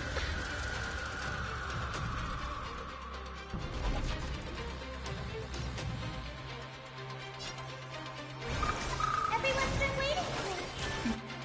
Next time it rains, I'll be there, umbrella in hand. May this faint light dispel the gloom, restore clear skies once more.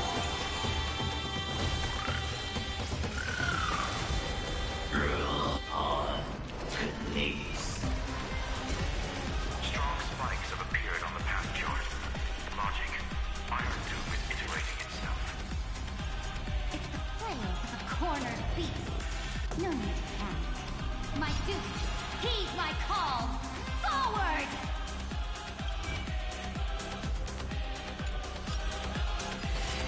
Take our answer.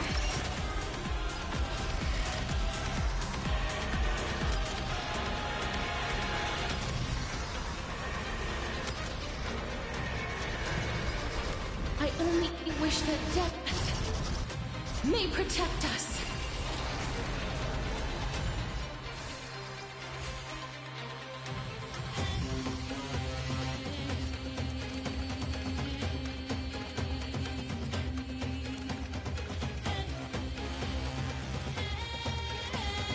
Thanks, sister. We'll shoot through that Tin Man together.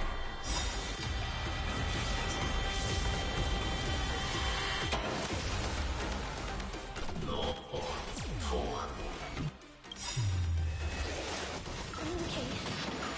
That won't work, you know. You have no honor.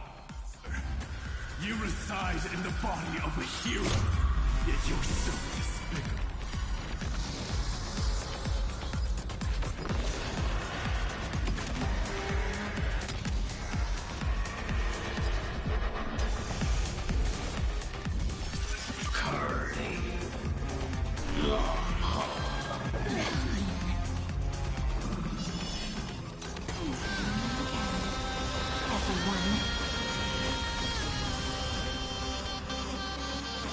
Let's do that again. All right. Time to wake up. The cosmos does not need a third. I have always avoided making hasty verdicts. But now, humanity's justice is unquestionable.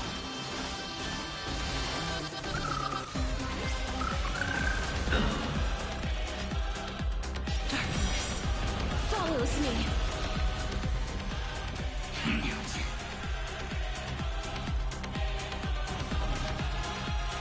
The cosmos' gaze is looking at us. This moment into eternity. Come on, stop messing around. Go on, treat our guests nicely. Everyone. Please open up to me. Everyone's been waiting for us.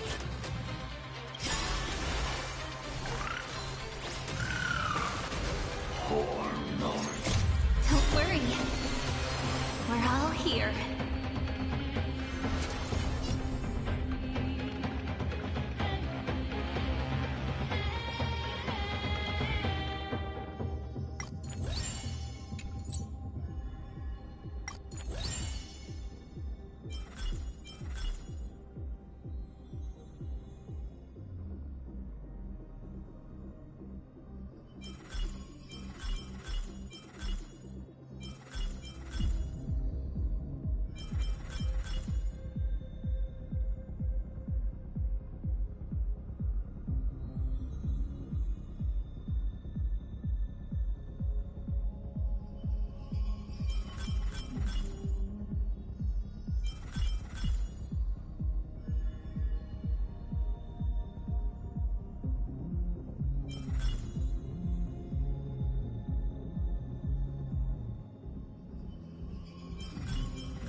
Destruction with me! Don't worry. We're all here. May the sky heal the twilight.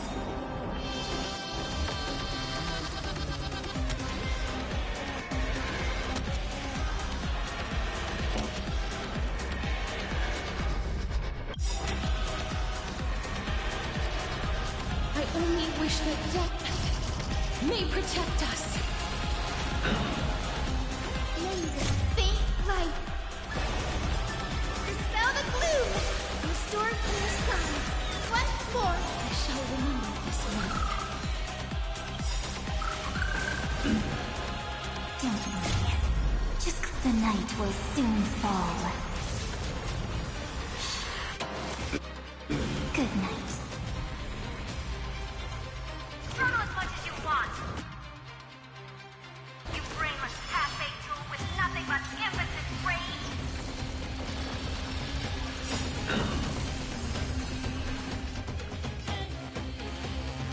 spread this light into the darkness.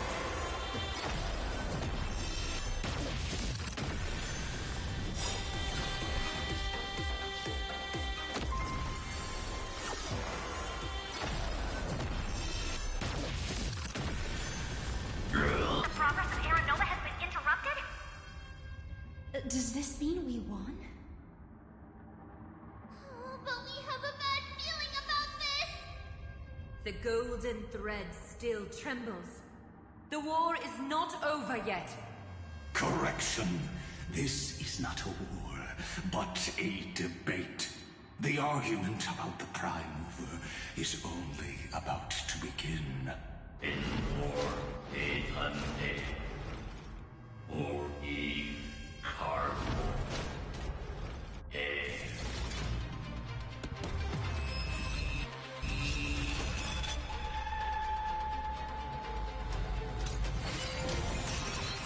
How can this path, energy, anomaly?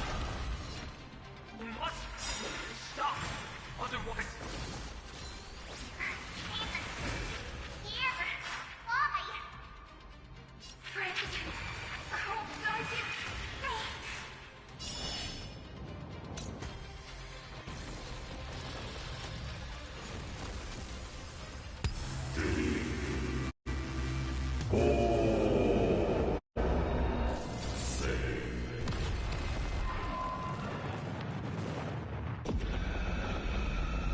The fourth instant of the cosmos is the coronation of Iron Tomb.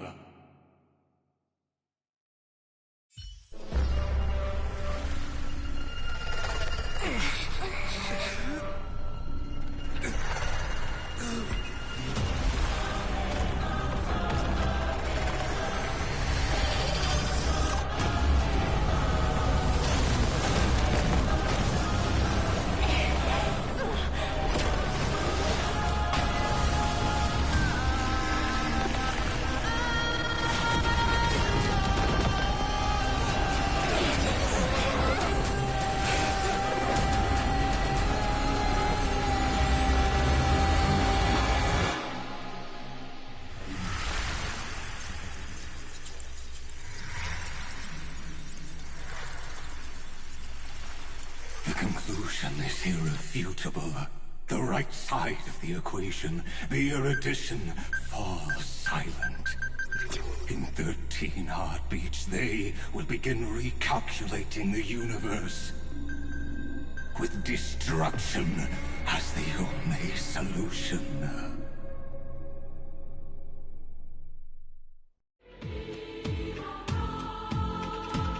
Madam Herda, strongholds detected at the battlefield center. It's Iron Doom's destruction equation. It's about to complete self-coronation. That's our chance. Everyone, get ready to link up. Connecting audience system to sensor. Hardware overclocking activated. Preparations complete. Maximum output capacity reached. Be careful! The pulse will reach our ship in 5 seconds. Our data is currently being destroyed. Brace for impact. And leave the final step to me.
All the stars have been silenced.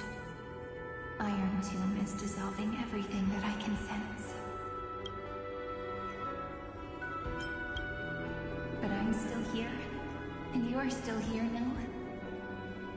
Though the button of destruction has been pressed, we still have a chance to rewrite its meaning. That Eon finally cast their eyes toward Amphorius.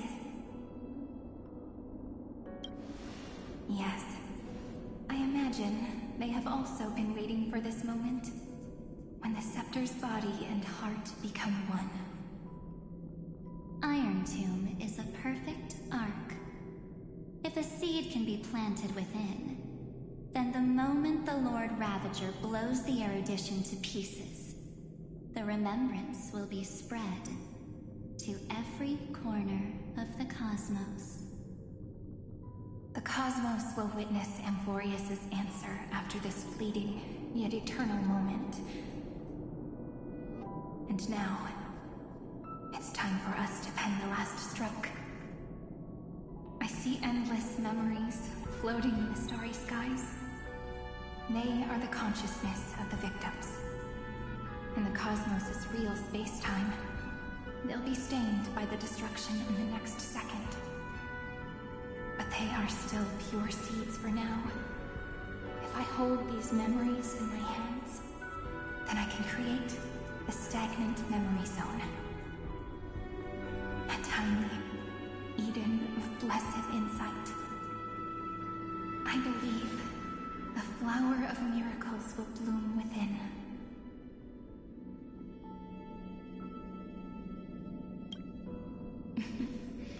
Friend, you're already right next to me. I can still hear your voice in this bottomless void. Looks like we're still connected by one heart, even as the cosmos reaches its end. In that case, I won't feel alone or be scared. Because as long as you follow the memories in your heart, you'll definitely find me in this fleeting eternity, right?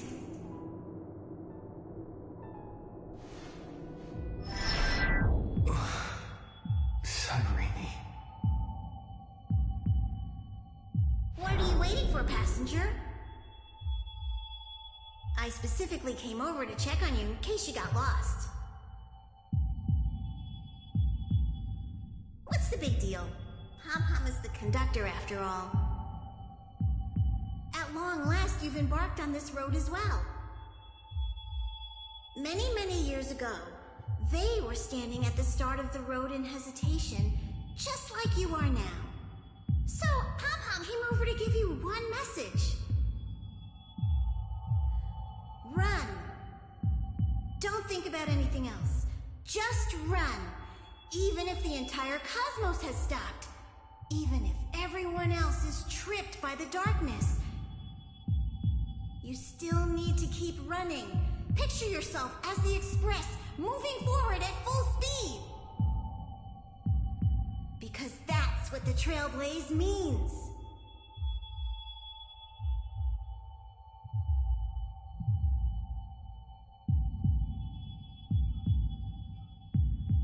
Then get ready. The conductor will be giving you the signal to depart. Attention! Attention all passengers in the cosmos! Please stand steady on the platform. The Astral Express is about to arrive, calling out the erudition, the destruction, and the remembrance.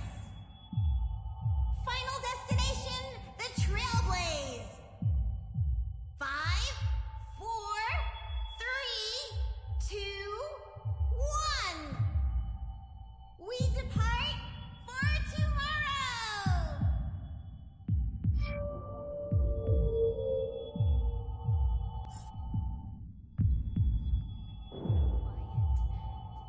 It's so good. If the view in your memory ever grows fuzzy, just reach up.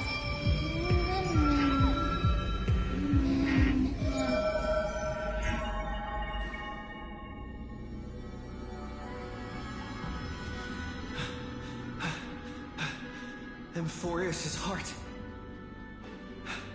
I've caught up to you.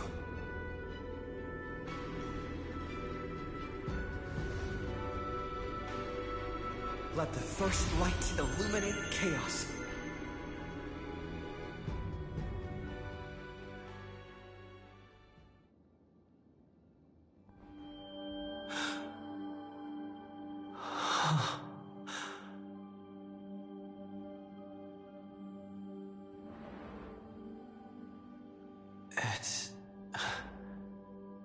So quiet.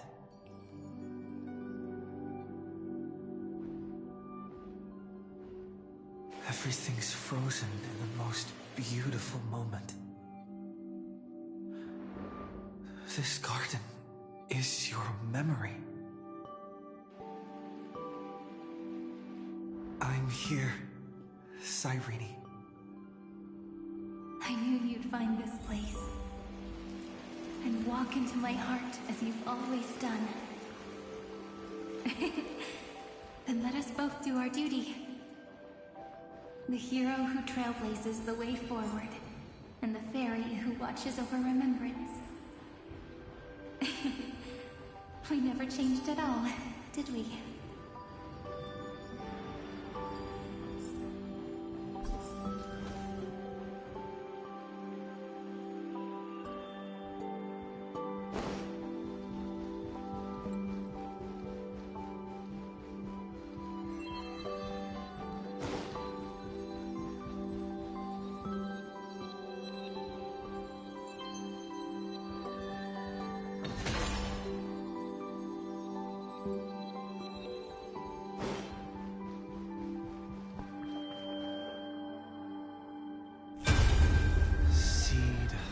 Memory.